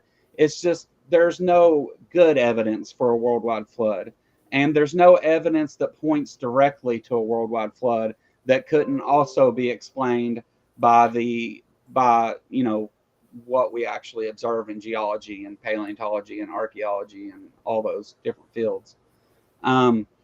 The fossils and the layers of layers of strata are not hydrologically sorted in any way whatsoever. That's just not the case. Who makes that case? Who makes that case? Who made that case? Well, so whenever we look at the layers in the strata, right, we find fossils where they should be in the phylogenetic tree of going all back through history. They are not like we find trilobites in layers above dinosaurs and above. We find things that if they were hydrologically sorted would be sorted by density, and they're just not sorted by density anywhere. That's not the case anywhere. Not necessarily density just alone. There would be density, the type of animal. Like you'd probably find birds. You'd probably find birds on top of things like dinosaurs because birds can fly. For quite a while. We find birds below certain types of dinosaurs, though. Okay, sure, yeah, there could be birds underneath them, but do we find birds higher on there, or do we find it more below? Because now we find birds all through the strata through the time they were predicted to exist. And that's the other thing about this evolution thing is you say we don't observe it, but whenever the theory of evolution was posited, there were lots and lots of predictions of, if this is true, we should find this, we should see this, we should find this. And in almost every case, those predictions ended up being true. So that is strong evidence that evolution is the case. Give us an And we example. also Give us an predicted that example of we that. should find these Yeah, animals yeah. in Could the you give order us we do. Can you give us an example? They predicted Archaeopteryx. That's the big one. They predicted Darwin himself Archaeopteryx. predicted Archaeopteryx would be found, and it was. Darwin predicted something called an Archaeopteryx will be found. Like he named it. No, he didn't name it. He said if evolution is the case, we should find this fossil that still retains parts of an avian dinosaur and still looks like a bird. And even when creationists and all kinds of believers look at this, some of them call it a dinosaur and some of them call it a bird. And the reason for that is because it's a transition between the two. But he predicted that we would find that, and just a few years after Darwin died, Archaeopteryx was found. Okay. They found what? They found a fossil, or they found what did they find for Archaeopteryx? Yeah, they found a fossil. And they knew A that very it was well preserved fossil. They knew that. How did they know that it was this mix? Because of There's feathers really and- more than one. There's tons of these, and you can. I mean, this is Ton? Like how many are we talking about? Millions, billions?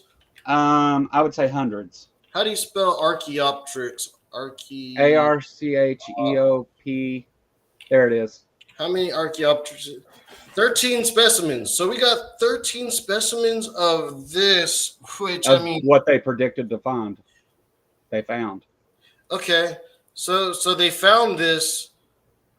I mean, That doesn't prove evolution is true. It's just one example of a prediction that ended up being shown to be the case. I mean, it doesn't prove evolution. Evolution now, I mean, we have genetics and all kinds of things that you can actually see evolution in action. But this theory, this prediction was that there would be something transitional found between a dinosaur and a bird. Is that what? Yeah, between avian dinosaurs and modern day birds.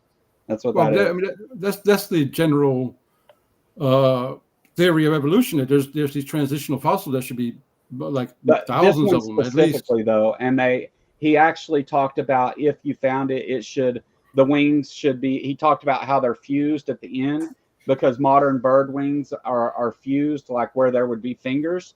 But in the Archaeopteryx, you see that they're not all fused. They're still in the process of becoming what modern day birds are. I don't remember the names of all of these, but there's after Archaeopteryx, there were still more transitional fossils where it was becoming more and more like a bird and less like a dinosaur. There were birds that had teeth and things, and they, those over time, the teeth went away and the beaks became what they are. The structure of the wings was the biggest thing. We still have birds today that some exhibit. They still have the claws and stuff on the end of their wings that are no longer really of much use. They do kind of use them to climb, but they can't move them and stuff. But we're not going to get into a conversation about vestigial. I've already seen your position on that. Oh, did you see? Yeah, I mean, I see ducks have serrations in their beaks. Yeah, those used to be teeth.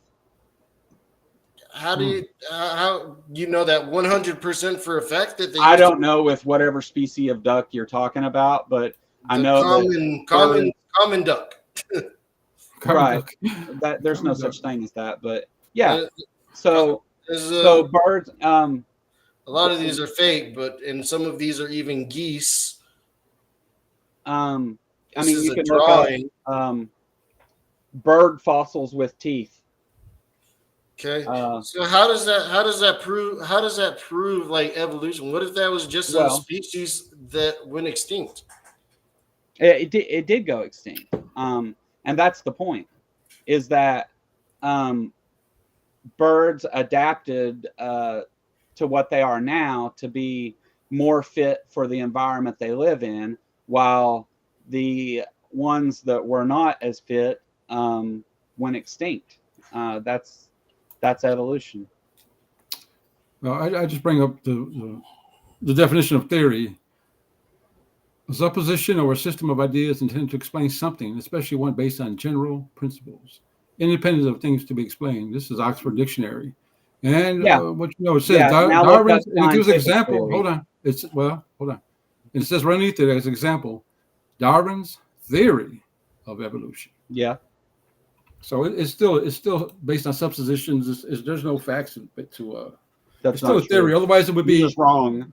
the science of Darwinism. That would be it, not theory. It's a theory. It's still a theory. Yeah, you're just wrong though, because you can look up how a theory is used in science, and it's not that. That is the colloquial definition of theory. The word can't change because we want it to change, right? Like All kinds of words do that. I can't say All a kinds of words building have a different building is a meanings. horse because I want horses to be. Do you know around my faith house. means two different things depending on whether you're talking about religion or not? I'm talking about the theory of what it means to Yes, have a theory. Theory has a colloquial not about faith. definition. It's that. Look up scientific theory. It's something different. Well, Okay, isn't Darwin scientific theory? Isn't that his scientific theory? Yeah, I don't know why they use Darwin in that sentence, but you can look up scientific theory and see what it means. I mean, it's not. I it's think we not just like looked that this up. is Did we hidden just look that up? information or some conspiracy or anything. There's the definition is literally out there. Maybe there's some kind of agenda being pushed here. I don't know. Maybe it's not that crazy after Yeah, all. there is an agenda being pushed here. You're choosing to look at the wrong definition. Wrong definition. Well, I mean, here I'm looking at this one right here. Yeah, I know you are. Wow. Because you asked me to look up scientific theory. That wasn't scientific theory. Yeah, I'm changing the screen right now. I have to change it. A coherent group of propositions formulated to explain a group of facts or phenomena in the natural world. A group of propositions. A group of assumptions, essentially. Suppositions. Suppositions. A group of suppositions formulated to explain in a group of facts or phenomena in the natural world and repeatedly confirmed through experiment or observation. There you go. Scientific theory of evolution. Yes. It has been confirmed through observation. Those are scientific theories. Scientific theory is the gold standard. And you're saying that the evidence is in a fossil? I'm saying that there's all kinds of evidence, but that the fossils are one type of evidence for evolution. So there's many others. Do you believe that we came from an ape-like creature? Like, do you believe something in this manner right here? Yeah, and we found fossils of those too. Of what? Really? Of hominid species that are in our evolutionary clade. Homo africanensis. I can't say it. Lucy was an example. But there's all different kinds. There's fossils of Neanderthals. All these, the genus Homo. They have fossils of almost all of those. Going back through. In fact, the ones that are named, they have fossils of, because that's how it works. But, so Kentucky, we've branched off from monkeys, and are we still evolving, or are we done? Evolution doesn't stop. So what do you think is going to be the outcome of man? He's going to turn into what? What would your best guess be? I know you don't know, but what would your best guess be? One of the main principles of evolution is stasis. There's things called the pillars of evolution. Hereditary or selection is one, and stasis and deep time.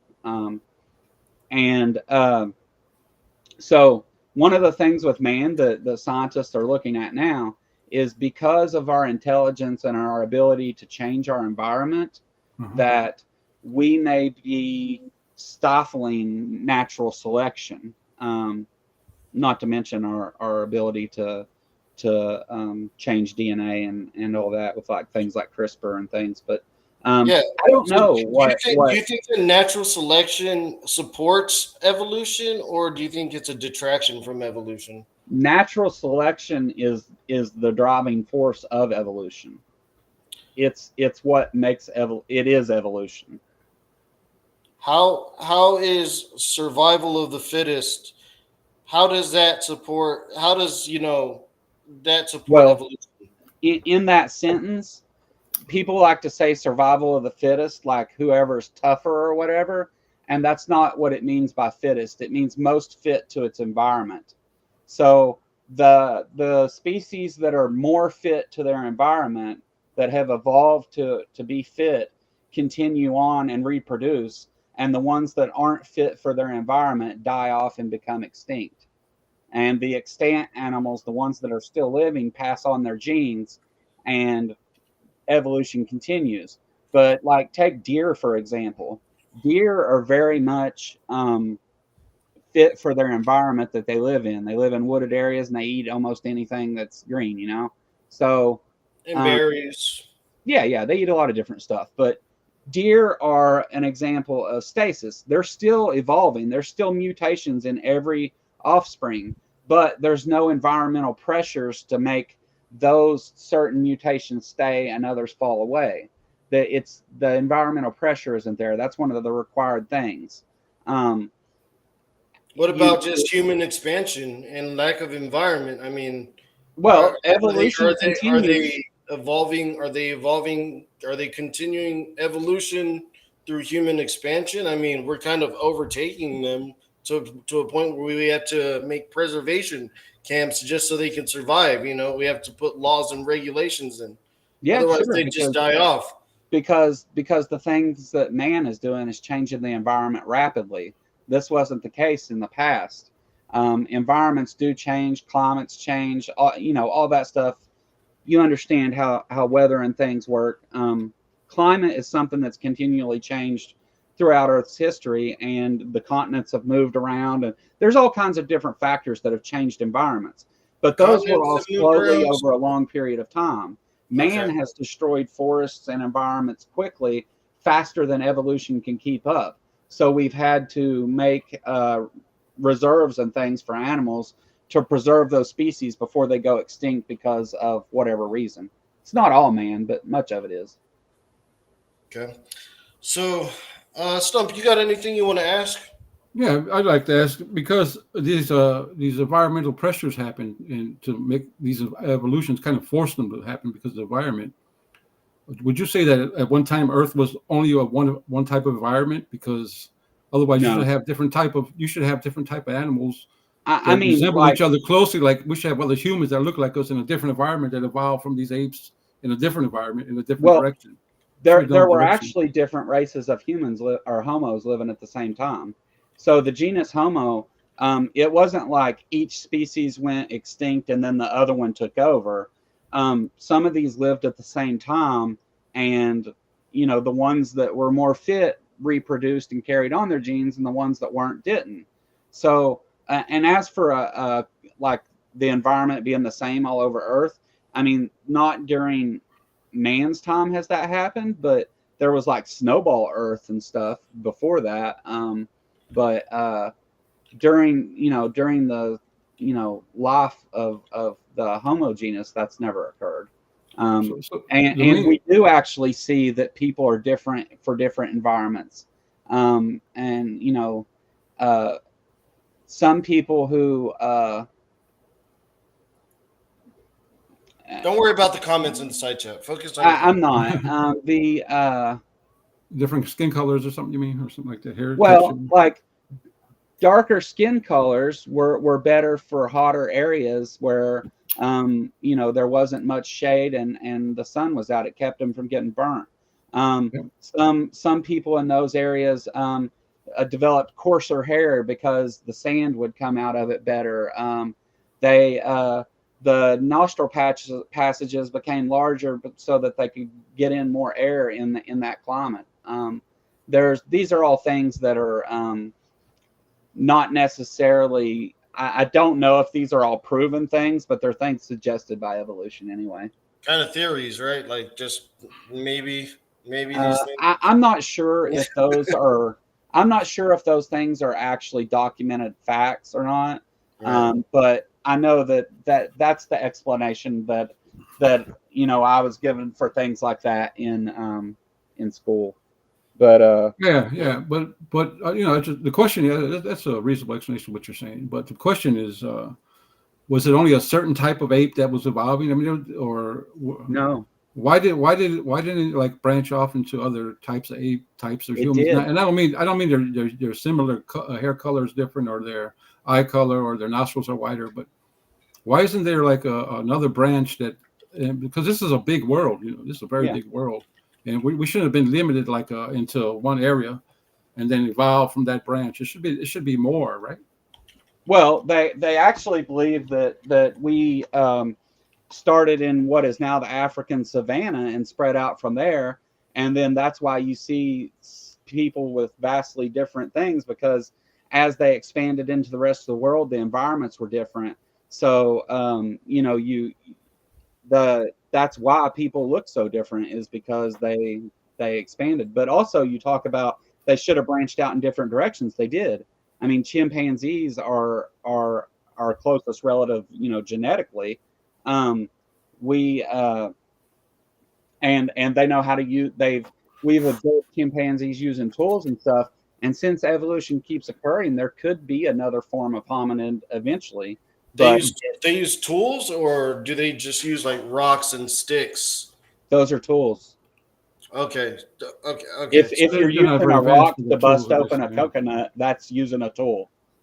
That's Well, a beaver uses a stone also to break yeah, open shells and sure, stuff. So, I mean, it's yeah. just like natural instincts for animals that have limbs, I would say. But so the pressure is what changes, what would cause pressure from the environment. I It just want to understand Problem the solving theory. is not a natural instinct, by the No, way. not that, but the pressures from the environment cause changes that require changes from one species to another because they're more apt. You would think that Well, no, what hold would on, be the hold on. pressure? What would be the pressure of an ape that's hairy to change into a human that's less hairy and less fur? Well, that's so. Um, these changes are very slow over a long period of time. So, um, as humans, what we call humans, Homo sapiens, evolved. Um, they're Even in that little chart you've got up there, you can see they were hairier, then less hairier, then less hairier. They didn't. There was no need for all that hair all over the body. when did they We didn't. start? When did they start getting like the clothes? I don't know what the first That's ones pretty funny. to cover themselves were, but I imagine it was pretty early. The pictures there show it going back to what looks like Australopithecus, but I'm not sure if that's what that is. But I'm not sure at what point that clothes developed. I would have to look that up. That's It's just counterintuitive to say that the environmental pressures cause these changes, yet they're slow. So, what would be the advantage? Say, for instance, you're a real hairy gorilla or monkey, whatever you want to say the branch came from, and then it got colder. The environment got real cold. What would a slow graduation of or it got real hot? Let's say, what would a slow graduation of losing your hair? That well, doesn't make sense. It would have to be rapid. It would have to be well, rapid change.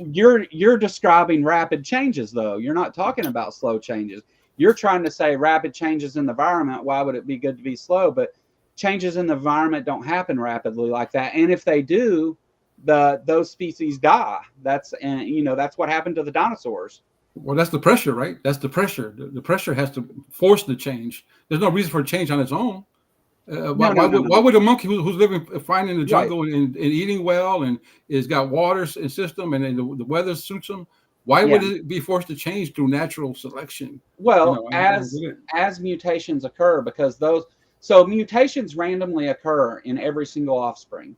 When a descendant is born, there's mutations, and depending on the species we're talking about, there's could be more or less. I think in humans there's something like 114 uh, random changes to DNA, but these small changes, so they're random, right?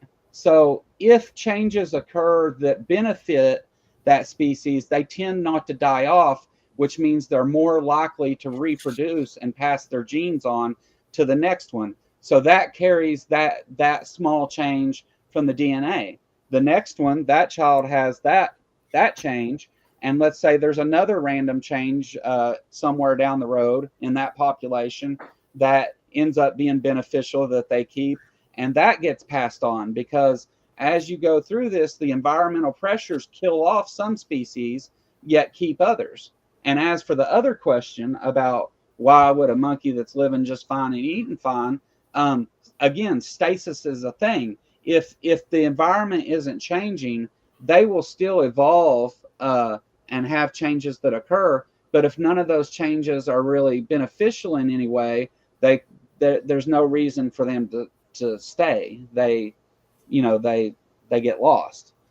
And this is totally natural. There's no plan to the changing and adapting the environment. It's just there's no design behind it. In other words, it just happens to be something that occurs in nature. It's just the way DNA works.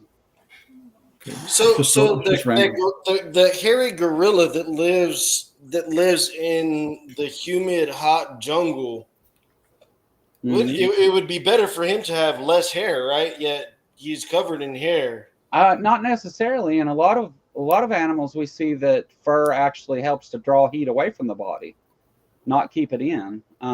They lose their thicker coats. Seasonal animals, anyway, lose their thicker coats in the summer, in the warmer months, and it grows an undercoat in the cooler months. And in some animals, it seems that fur actually keeps them cooler because it keeps the direct sunlight off of them. And depending on how they do away with heat, it may be beneficial to be covered up from the sun. So there's no set thing of like hair. It depends on what kind of fur coat we're talking about. Hair does different things on different species. Yeah, there's a lot of questions I gotta ask, but I usually keep my shows around like 2 hours. Yeah. There's quite a few. When did we evolve something like, when did we evolve religion? When did we decide religion should be a thing? A creator should be there. The first religion that we know of that we can show is Zoroastrianism. And I can't say that there weren't religions before that, but with religion, you got to realize when Homo sapiens were, spent hundreds of thousands of years on the earth without electricity or modern things, all they had to look at was the sky and the earth and each other. And so whenever it came time, why does the sun rise every day? They have no idea. So they come up with explanations that make sense to their culture. So they may believe that, in their culture, if farming is, the big thing, which there's some issues there, but we don't have to get into that. But let's say it's a farming culture. They may think that it's the great farmer carries the sun across the sky, like depending on the culture, they came up with stories that explained the things they didn't know. And that has very much been the case throughout human history. We see that, going through history. I mean, even like the Greek gods, they had a god that carried the sun across the sky, one for the moon, one for each season. There were gods for everything to explain everything they couldn't explain. And as better explanations came along, those gods died off because we didn't need those explanations. Like as Christianity kind of spread, those died off quite a bit. Christianity was much, much later. So the mind has to evolve as well. When we're talking about religion and they're considering their environment and why does the sun do this and that. So the monkeys didn't have the ability to consider environment or to form thoughts on religion or why. But some point the mind evolved into a more thoughtful mind or mind that could consider things. We won't be able to test that or deserve that, but that has to be part of evolution as well. That was, of course. I mean, what you see in these different species, like shown on there, one of the major changes that the evolutionary biologists look at is the size of the brain case and the size of the head compared to the size of the body. And as our brains got bigger, we became smarter and more capable of changing our environment to fit us, which is kind of unique, but not completely. There are other animals that do that, but did the environmental pressures cause the brain to improve as far as the size and the reason to think? Well, what beneficial was that to? So what was the environment change that? The smarter species that were born lived longer because they were smarter. They knew how to avoid danger, and they developed better ways to live longer. And because they did that, they were more likely to reproduce. So absolutely, yes, intelligence would be the thing to carry on there. Well, that would be to presuppose that apes have smaller brains and they're dumber, and they shouldn't be any apes left at all. Then it's not presupposed; it's observed. We see their brain cases and their brain size, and we observe through the study of life on Earth that there is a correlation, especially in mammals, to brain size ratio to body size, and it seems like the larger for mammals at the very least, the larger the brain size in proportion to the body, the more intelligence that those mammals are capable of. Sure, that's true. But why are they still around then? If the brain was important to survival, they should. If they don't have like monkeys that still don't have the brain power of a human being. We didn't evolve from modern monkeys. Well, whatever we say, whatever branch that shot off, it should have ended right there because they were incapable of surviving. That's why man evolved with their. They survived, don't they? We see. I'm asking. That doesn't help evolution by saying they're still here. Yet they didn't survive. They're right? not. They're not. What about things like jellyfish? There's old world monkeys and new world monkeys, and the old world monkeys aren't really around anymore because they did die off. And what the new world monkeys are monkeys that evolved to their environments and are more fit for them, so they're what's here.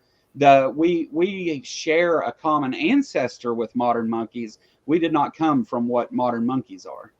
This is new to me. But so what's this old world monkey and a new world monkey? Was that like?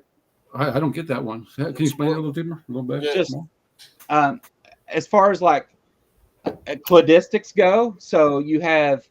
I don't know that word cladistics either. Okay. Help me with that one, please. So we separate different groups of animals into clades, and you have big clades, and it goes down. It's like a tree structure. It's phylogenetic tree is what it's called. Yeah, we've seen. And each of those branches that have like when it branches off into snakes, for example, then there's all these different kinds of snakes. And each of those branches, there may be elapids or pythons or whatever. And so each of those branches has their own. Those are the different clades. So what exactly were you asking again? Sorry. See, maybe I could get down with that. Like, I think if you took like the dogs, you could break down dogs into different dogs. But I mean, what about? Oh, let me share. Let me make sure I'm sharing here. Before you continue with dogs, that dogs are not an example of natural selection. No, they're an example of unnatural selection. Dogs are an example of human breeding. Yeah. So I mean, I could take dogs and I could say, okay, this dog could be related to this dog and this dog and this dog and this dog and this dog. Yeah. And they'd all remain within a dog kind. Mm-hmm. Yeah, but they're still dogs. I think it's whenever we're trying to connect all the branches together, as you see here. See, all these branches are all connected together. So what I would ask you to look up phylogenetic tree, and that will show you a better example of that, because that right there, those charts like that are made to just show you the basic idea. That's not a that's just to try and get you to understand that they branched off from common ancestors. Okay, so what is this showing me? Okay, pull that up so I can see it. and I'll Which one do you want? do the one that anyone that says phylogenetic tree on the top of it. The purple one said it where to go. Purple one? Right there. Right below right there. you. Yep. Yeah. Right there. But this one doesn't have any pictures. It's not as fun. You want pictures? You want pictures? Come on. Dude, I'm a visual learner, okay? Yeah, but you might see one of your relatives in there. Don't do it, man. Oh man, my relative Don't do it.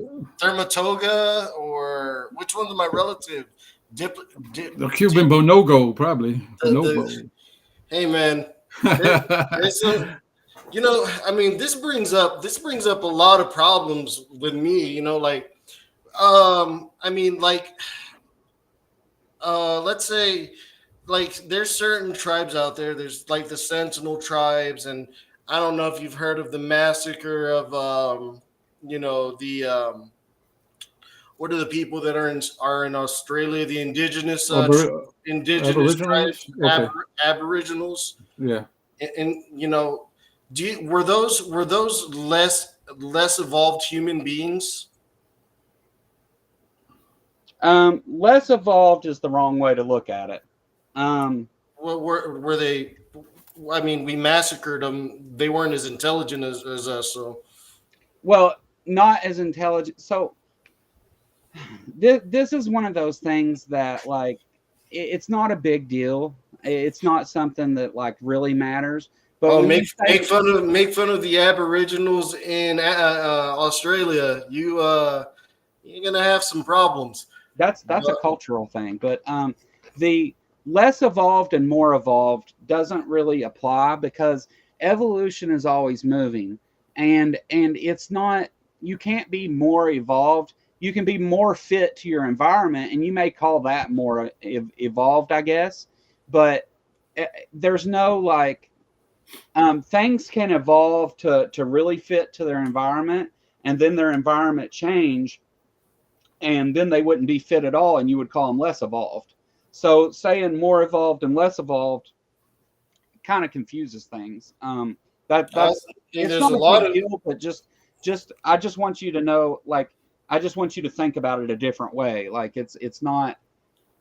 You may consider something more evolved if it's fit for its environment, but when that environment changes, it may not be. Like with whales, for example, we had a land animal, Pachycetus, that eventually became whales. Well, it was fit to its environment, but as it started being in the water more, for whatever reason, I imagine hunting and things, it became it's the pressures changed it to be more fit for that environment. So it was more evolved as a land animal, but less evolved as a sea creature. So so the Pachycetus, like, I mean, how did that process you know happen? Was it starting to have babies that started developing, you know, web feet, or that's actually exactly how it happened. And we know this, or is this a theory? Is this Pachycetus is one of the more well documented ones. And I don't remember the names of the it's Pachycetidae would be the group, but I don't remember the names of all the different species that are in it. But what you see is yeah, they're in the water more, so their legs became shorter, and they had webbed toes, and the nose started to move up the head so that they could still breathe, and eventually ended up on top of the head for modern whales. But you know, you see the hind parts turn into fins that are made for locomotion, and but with Pachycetidae, there's actually documented species or fossils of some of these changes occurring. Not every one of them, but like you may see, like you have one that was a land animal, and then you see a couple small changes, and then there might be a gap in the fossil record, and you get one that has, you know, 4 or 5 more changes that are more to it. But with that group specifically, there's fossils for many of the transitions. And and like I mean, you're saying it transitioned. So how many transition did it take for the Pakicetus to transition into the Whaleacetus? I, And I and don't know the number, but you a know, lot. so And so it took, okay, so a and we're lot, talking over we're talking over billions, billions, millions, I guess, thousands, I don't think it was millions of years on that, but hundreds of thousands for sure. hundreds of Um, thousands. Okay. yeah. But for that to occur, this have to have this narrow lineage, right? That these changes happen and continue. Otherwise, that how does that how did it propagate the next step? Because it Well, takes millions of hundreds of years. thousands of years You'd is a have to have long a time. wide a wide distribution of these genes that change from that's moving these things around, because all it takes is one death or two deaths or the predator to get them, and that stops the whole chain unless Oh, it's spread around but all no, over. no, no, no, no, no, no. Because whenever we talk about evolutionary steps, just because we're talking about one fossil or one group of, it's not usually one fossil. There's usually multiple, but the it's not just one animal that can be taken out. These changes occur in populations. So like there may be one change that happens here that passes on to the descendant, and then that descendant's kids pass on, and you're growing exponentially until you have a population of these animals. And sure, there probably were some that were taken out, but that is also part of how evolution works, because the ones that get taken out were less fit for their environment. There's also Yeah, I a get that. which is an But environmental pressure. yeah, I'm sorry to over talk you. Go ahead. I'm So sorry. so Let me I just mean, finish this real quick, Lupin. the I just want. the mental gymnastics. We've Yeah, gone over the mental gymnastics, I just want to and take this line because say Mental for instance gymnastics where this we oh, have pack the fossils. I this pack of whatever his name is decided just to go fishing. It was better for him to fish for his food. Maybe that's the theory, in order to in the water more. But so there had to be not just him. It had to be like, why all these other ones that decided to do it? Why is it just the Right. one? It was populations of animals, not So they single learned. animals. They all decided to go at the same time. What made them do that? I No. mean, there's food on But land, the obviously. ones so look, let's start with one just to make it easier. You have one that started fishing for its food. Well, in the mutations that are passed on in every offspring, one of those mutations was beneficial to fishing for its food. Its child receives that mutation. Now that child what is the has that mutation? mutation, and over a period of time, there's a whole population with that one single mutation. What is Right. I get what that. is I the get what you're saying. mutation? But what I'm saying is what that one started it. One guy started, and then they all followed the other ones. That so the No, I mean population. I mean, there's I understand that there's a narrow. That's what I'm saying. There has to be a narrow line somewhere where this this is chain starts. It has to be one guy has to decide. Otherwise, that means they're watching each other and saying, "Hey, he's fishing. Let me go fish." You'd have to have that well, kind of mindset. if there's a whole population, not one guy, and as this population goes, there may be other genetic changes in other offspring of the same generation that are beneficial and they keep. So then you end up with two different populations with two different changes, right? But eventually it's still whoever's most fit for the environment. So they may make it 10 changes down the road and then be killed off. Or this one may make it 20 changes and then be killed off. And it may only be one population, or it may branch off into multiple, which then branches off into multiple species. I mean, that it can go either way as far as that goes. And there were lots that were killed off, and it is it is a not all of them made it. That's this the ones with this specific set of genetic mutations are the ones that passed off their genes, and the others died off eventually. So it's a broad. It starts out broad and then becomes narrow. So I both agree with you and disagree with that statement. Yeah. I mean, Because but just practically, let's say this pack of something guy goes in the water and starts fishing, right? And he likes it. He gets a lot of fish that way. So, but then he impregnates his chick, and then she has offspring, and somehow he picked up a mutation, or maybe down the line, and then that one has to. How does it? I mean, there's a narrow. It has to start narrow, But and it has to start narrow. It has to.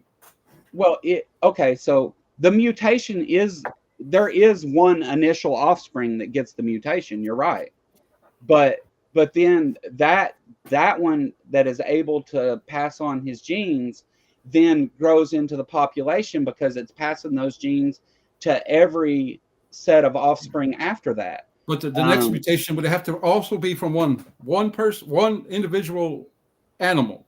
It has to be from that one. That has to also repeat and Right, repeat and right. repeat, like this narrow staircase.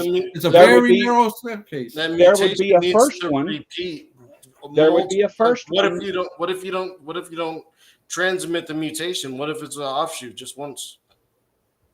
Well, sometimes mutations get I guess thrown out would be the not the right way to say it, but mutations are unsuccessful most of the time. That's but yeah, you're right. There is one that starts it with a mutation, but that one, because that mutation makes it more fit, then leads to a whole population because I every get that. time Yeah, they have offspring. I get that. It had like for instance, his next offspring would have longer nails, and that offspring would mate, and he would pass the genes on to that, and they would spread out that in that manner. But then the next change, where he grows two long nails that start to look like fins, would also have to start with one and branch. It'd have to be repeated over and over again. It does, and that's why it takes so long. That's why it takes millions of years for evolution. Millions without billions of years, there's no evolution at all. So. But there are It's billions interesting. of years, It's very and that interesting. also is demonstrated. Just look at the universe, and there's Well, that could lots go both you can ways. reach here without. What do I see in billions of the years. What do I see in the universe that makes that proves any evolution? The speed of light. The speed of light. What about it? So we have distant stars that we can see the light from that are billions of light years away, and what a light year is the distance that light travels in a year. So Is it always at a constant? Yeah, I mean, as long as it's moving through a vacuum, it is. Okay, so it going through cloud particles or anything like that could affect the speed of light. Well, yeah, so light could scatter in that and bounce off, but the light that passes through is still moving at the speed of light. Just like our atmosphere, when light hits it, it scatters, and you get things like refraction and stuff. But some of that direct light still goes through, and but once it hits something like an atmosphere or something, or water, or whatever medium, just like anything else, it slows down. But the speed of light is constant in a vacuum. You were saying it was so many light years away. What was the point of saying that? Well, because it's, say, a billion light years away, it took a billion years for those photons to reach us from that star, and we can actually capture the photons and see it then at that point. Let me do this real. Let me have a quick little video break, real quick. All right. Okay. Let me do. I go bathroom anyways. Be right back. All right. Well, I want you to be here. Let me go ahead and give a comment shout out real quick, since there's been a lot of people that have been. It's not that I'm ignoring you. I'm glad you made it here, and I want to talk to you, and I don't want to get too distracted with the comments, because there could be a lot. So while Stump is doing it, I just want to say shout out to Damien, who's watching from Stump's channel. Gangster Ghost, good to see you. Rambo, which is a homeboy of mine from SOCOM video game. Of course, Missing Mod, been good to see you. Missing Mod. Christ Brings a Sword.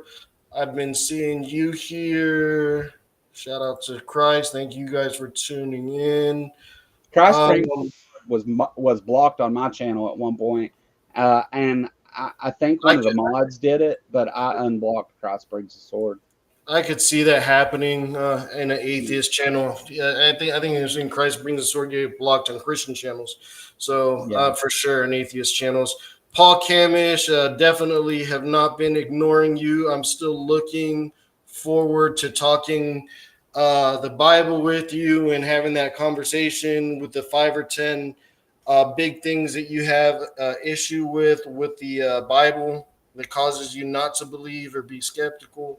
So big, still thinking about you, and I got your correct email now. Big bad mama. I mean, whatever. Um, all 10 of Christian Pike's different accounts. Shout out to all 10 of those accounts.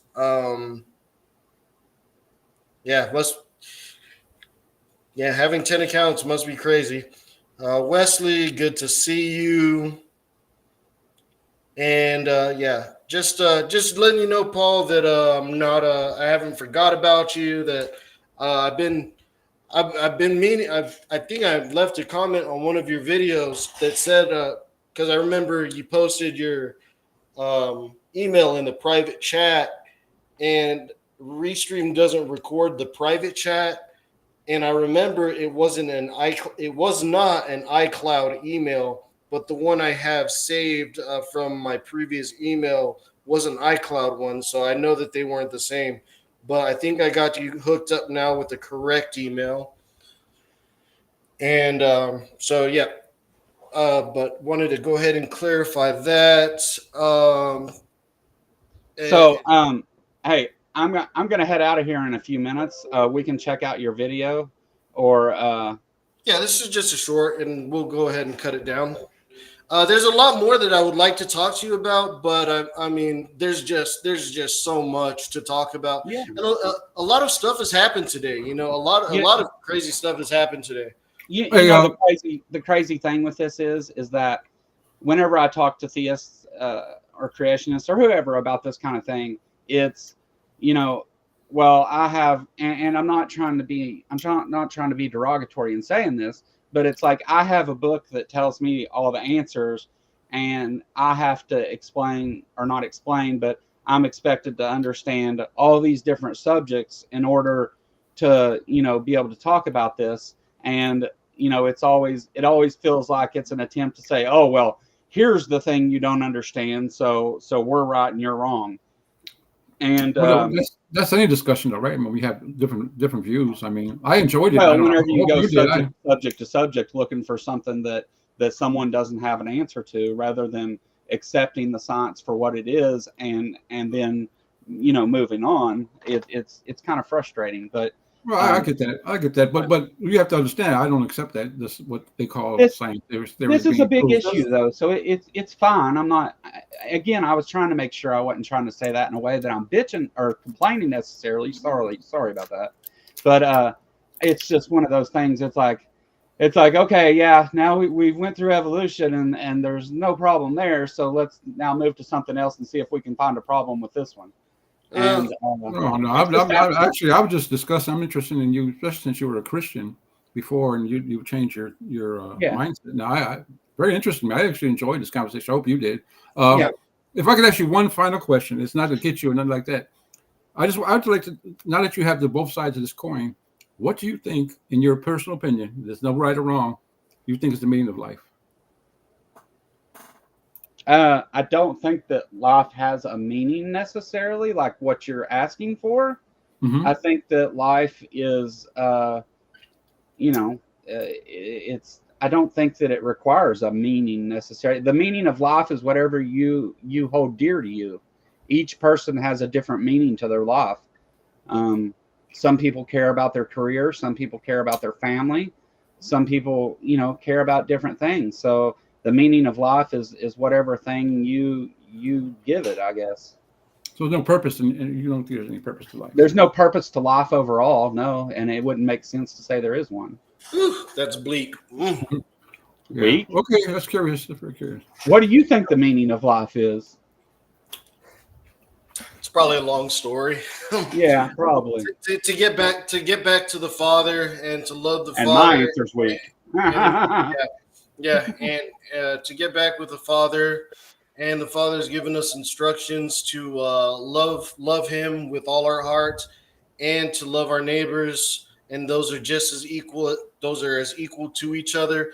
My religion, or my theology as a Christian, and I've studied other theologies, and Christianity I find is very unique. Um, it's it's a genuine love that is the primary principle. It's not survival of the fittest. It's to love another, and even loving your enemies. You know, like in the Quran, it says to be kind to your enemy. It's not even to love your enemy. You Yeah. know, I love you, and I don't even know you. You know, I Yeah. right away off the bat, I love you. I gotta say that I love you. Like I love you. Now, If does that mean that I'm ever? Does that mean that I'm gonna like everything you do, or like you kind of or personally? yeah, yeah, No, yeah. but You but yeah, I'm agree with I'm one, but called not to hate them.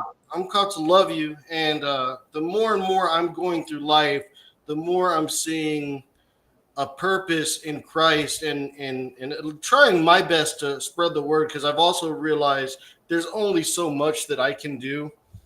But you know, being kind is going to be one of those steps into doing that, because I think I know that I heard a little bit of you on another show, and you know, I'm glad that you came on, because this is how it generally is over here. Like this is not out of the ordinary. Yeah, I've had Paul on here. We've had 3 hour long conversations. He's an yeah, atheist. You know, and I know they say a lot of things about me over there. So I'm yeah, glad that you come. I know that you come over here, and that's good, because you get a chance to actually hear from the horse's mouth. yeah. Um, yeah, no, I haven't seen. I've heard some things, but I haven't seen where you've actually done anything that I could, not, that it would make me not want to have a conversation with you. And through this conversation, I mean, you've asked questions or whatever, but it hasn't been like, I don't feel like it's been hostile or anything like that. So I don't. Anyone who wants to have an honest conversation that isn't trying to spread hateful things about any other group of people, if you want to talk and have an honest conversation, I'm always open to do that all the time. Amen. The That's only good. thing is I won't platform people that go around spreading hate and stuff. I'm not about that. And unfortunately, there are some people who call themselves Christians that do that.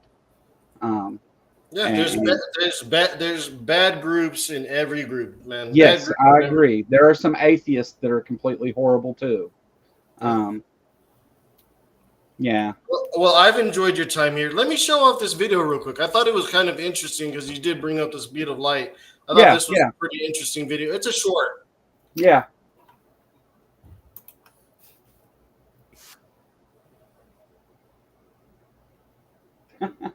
yeah. All right. Yeah.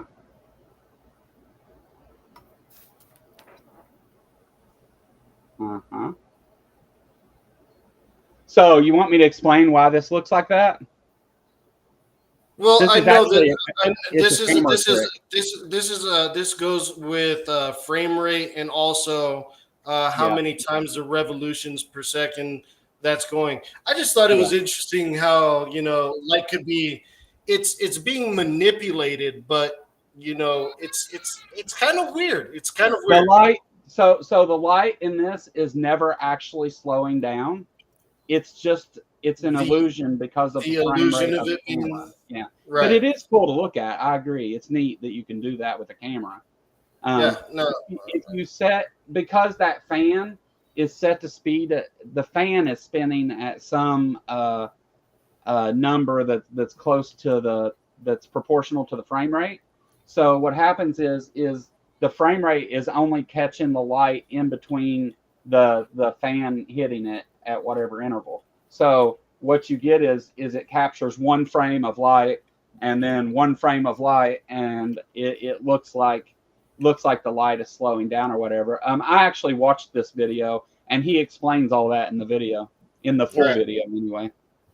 Oh. But yeah, guys, I appreciate you having a conversation, and I'm down to do it again sometime, and we can talk about whatever. I'm not as knowledgeable on all subjects, so I can't promise to enlighten you any. But I'm just some dumb redneck from Kentucky. But I'm willing to have honest conversations about anything you want to talk about. Just get a hold of me, and we'll talk again. Yeah, if I leave a comment, don't try and infer so much in the tone of the comment. How about instead of trying to leave comments, shoot me an email at theKentuckyAtheist@gmail.com. Okay, I can do that. That's easy enough. Yeah. That's the best way to get a hold of, because my calendar is tied to Gmail, and that way when I read your email, I can answer you immediately about whether I can do something or not. Honestly, it's crazy when people tell me to read their email, because I'm like, bro, who even checks their email nowadays? I barely check my email. I check the channel email, not my personal one. Okay.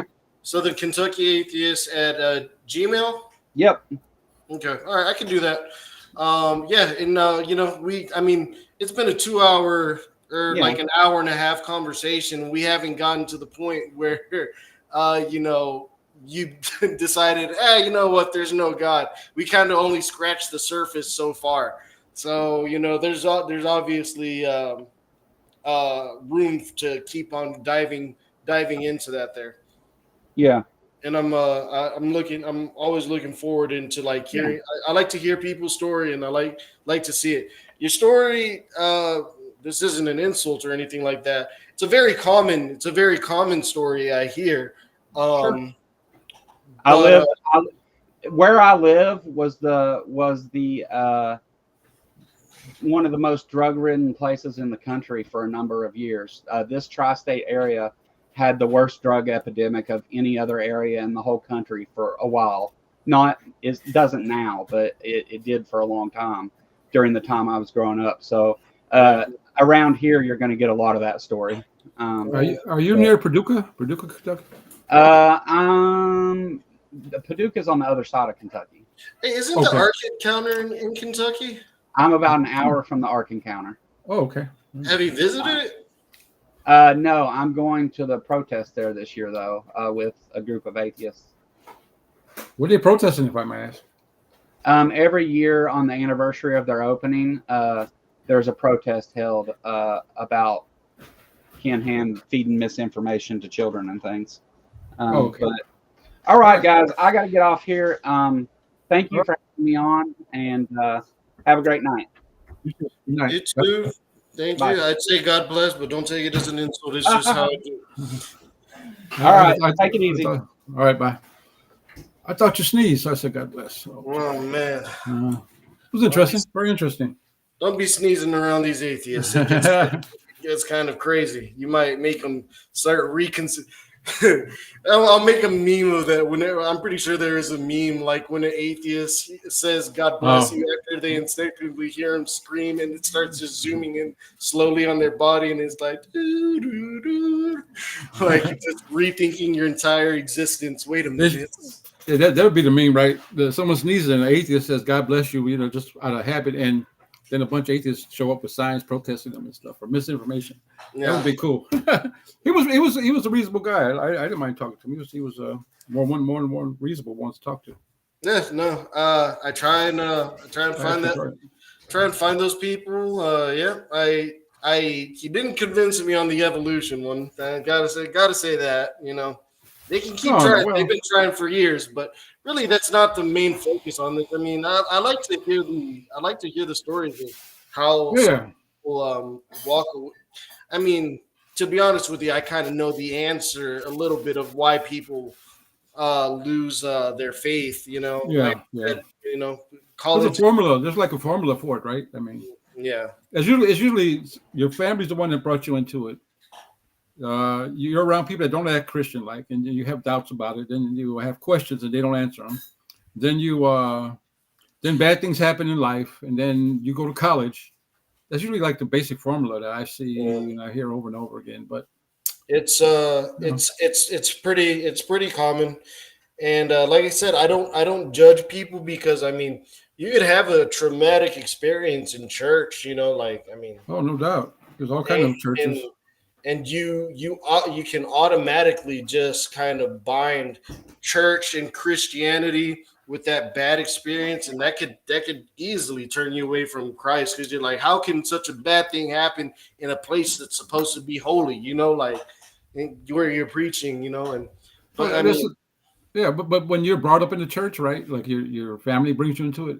There's the problem there because now you think the church is tied directly with God's word and what it means to be a Christian or actual follower of Christ, right? When in fact it's not because it's run by people and you got all kind of people, right? Some may be decent ones in teaching the gospel, some may not be, some may have it totally wrong, some some might may tell you to go making to hell if you fakes, ask about the art. right?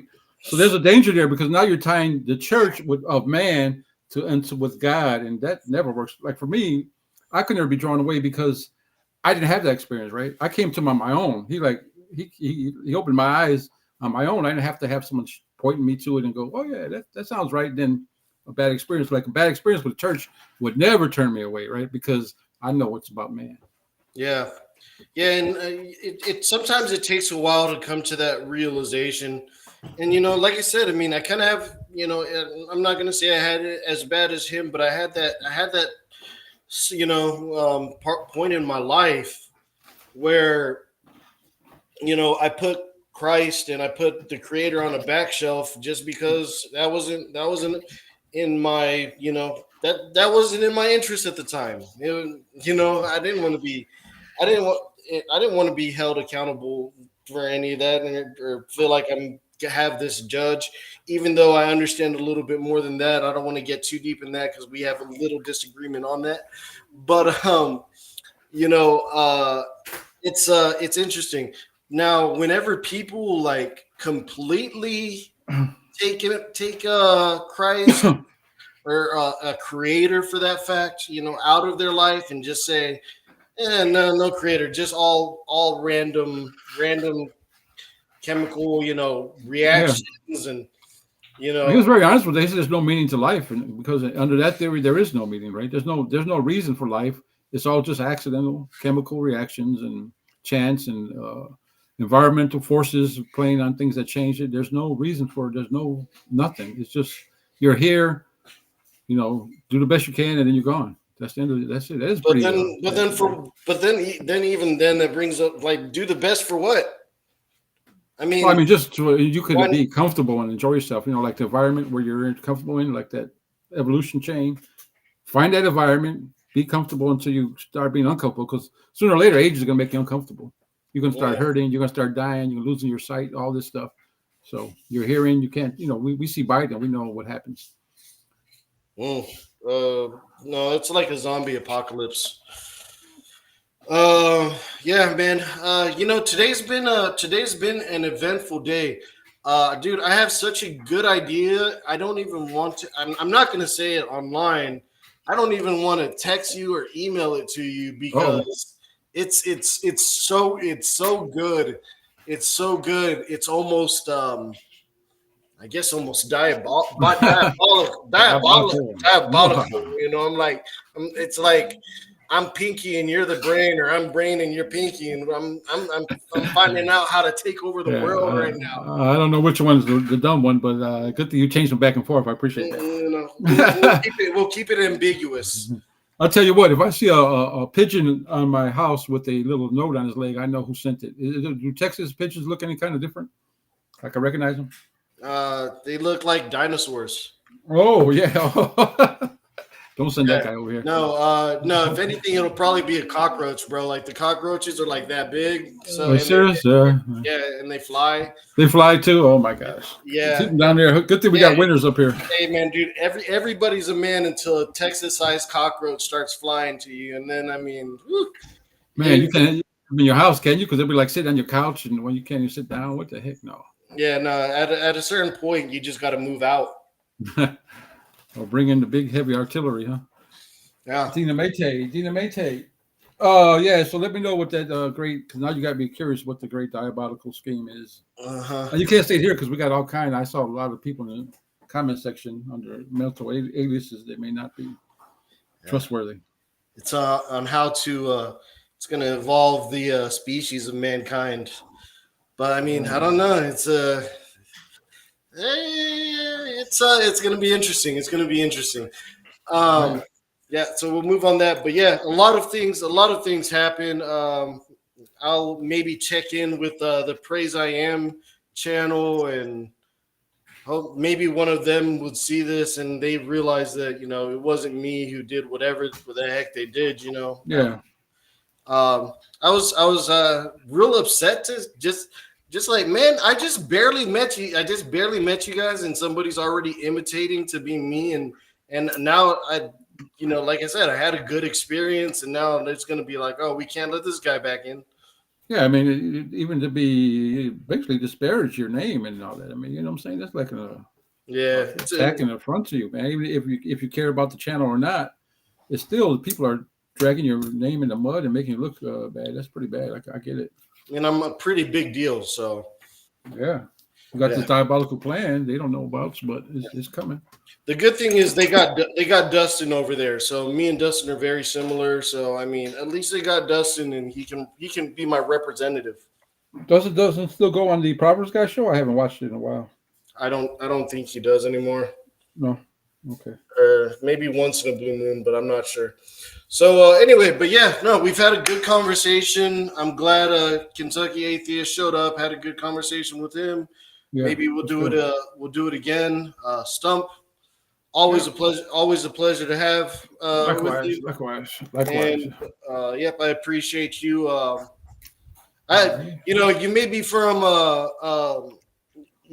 from The North. Chicago, Mhm. Chicago, but a lot of the times you bring a pretty soft approach to some of these atheists. Like sometimes I kind of want to just go over the top, and you have a good balance. You kind of balance it out a little bit. It's just like, Yeah, only because you know what, I know whatever we say it can't change nobody's mind. If God don't do it, man, I'm just basically a man that don't have a lot of education or anything, so I'm not gonna do it for sure. Even a supposed smart man can't do it if God's not behind it. So I look at it like that.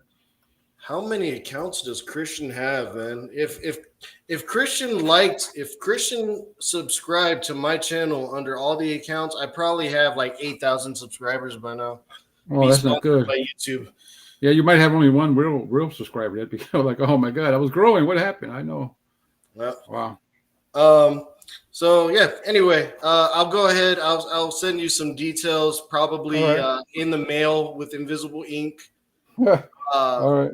Just get a black light to read the message, and just have a good night. And everybody out there in the chat, I want to thank you guys for participating. Like I said, Paul, I haven't forgot about you. I got your email. Paul will bring some Did I tell you what I wanted to do with Paul? Is that part of the diabolical plan? No. Okay. No. What diabolical plan? I don't even know what you're talking about. But no. Paul Camish. I told him to bring like 5 or 10 of the biggest problems that he had with Christianity. Yeah. And just bring them to him so we can kind of like just talk about them and just kind of analyze them and see if we could either answer a question or come up to some type of study. Yeah, it'll be a study. It's a little bit difficult because some of these questions, I mean, you could spend. If I tell you to bring 5 questions, we could get stuck on the first one for like 3 hours. Yeah, man. Because it's all about someone's opinion, more or less. I mean, even the word theory has changed, so we don't. Yeah, so it's hard. It's hard. Everybody got their own opinions, but yeah, it's interesting. That would be interesting. That would be enjoyable. Throw scientific in front of it, completely changes, man. It's crazy. Yeah. But it is a fair point because there is biblical definitions to things too. So I'm not going to get into it anyway. Wait! I got a better plan than you. Real quick, we'll change the meaning of belief to mean it's true. Belief don't mean you just believe; it means it's true. if you say you have biblical belief, that means that the Bible's true and God's true. We just changed it. We just solved the whole problem. I'm signing into Wikipedia right now and correcting the entry as we speak.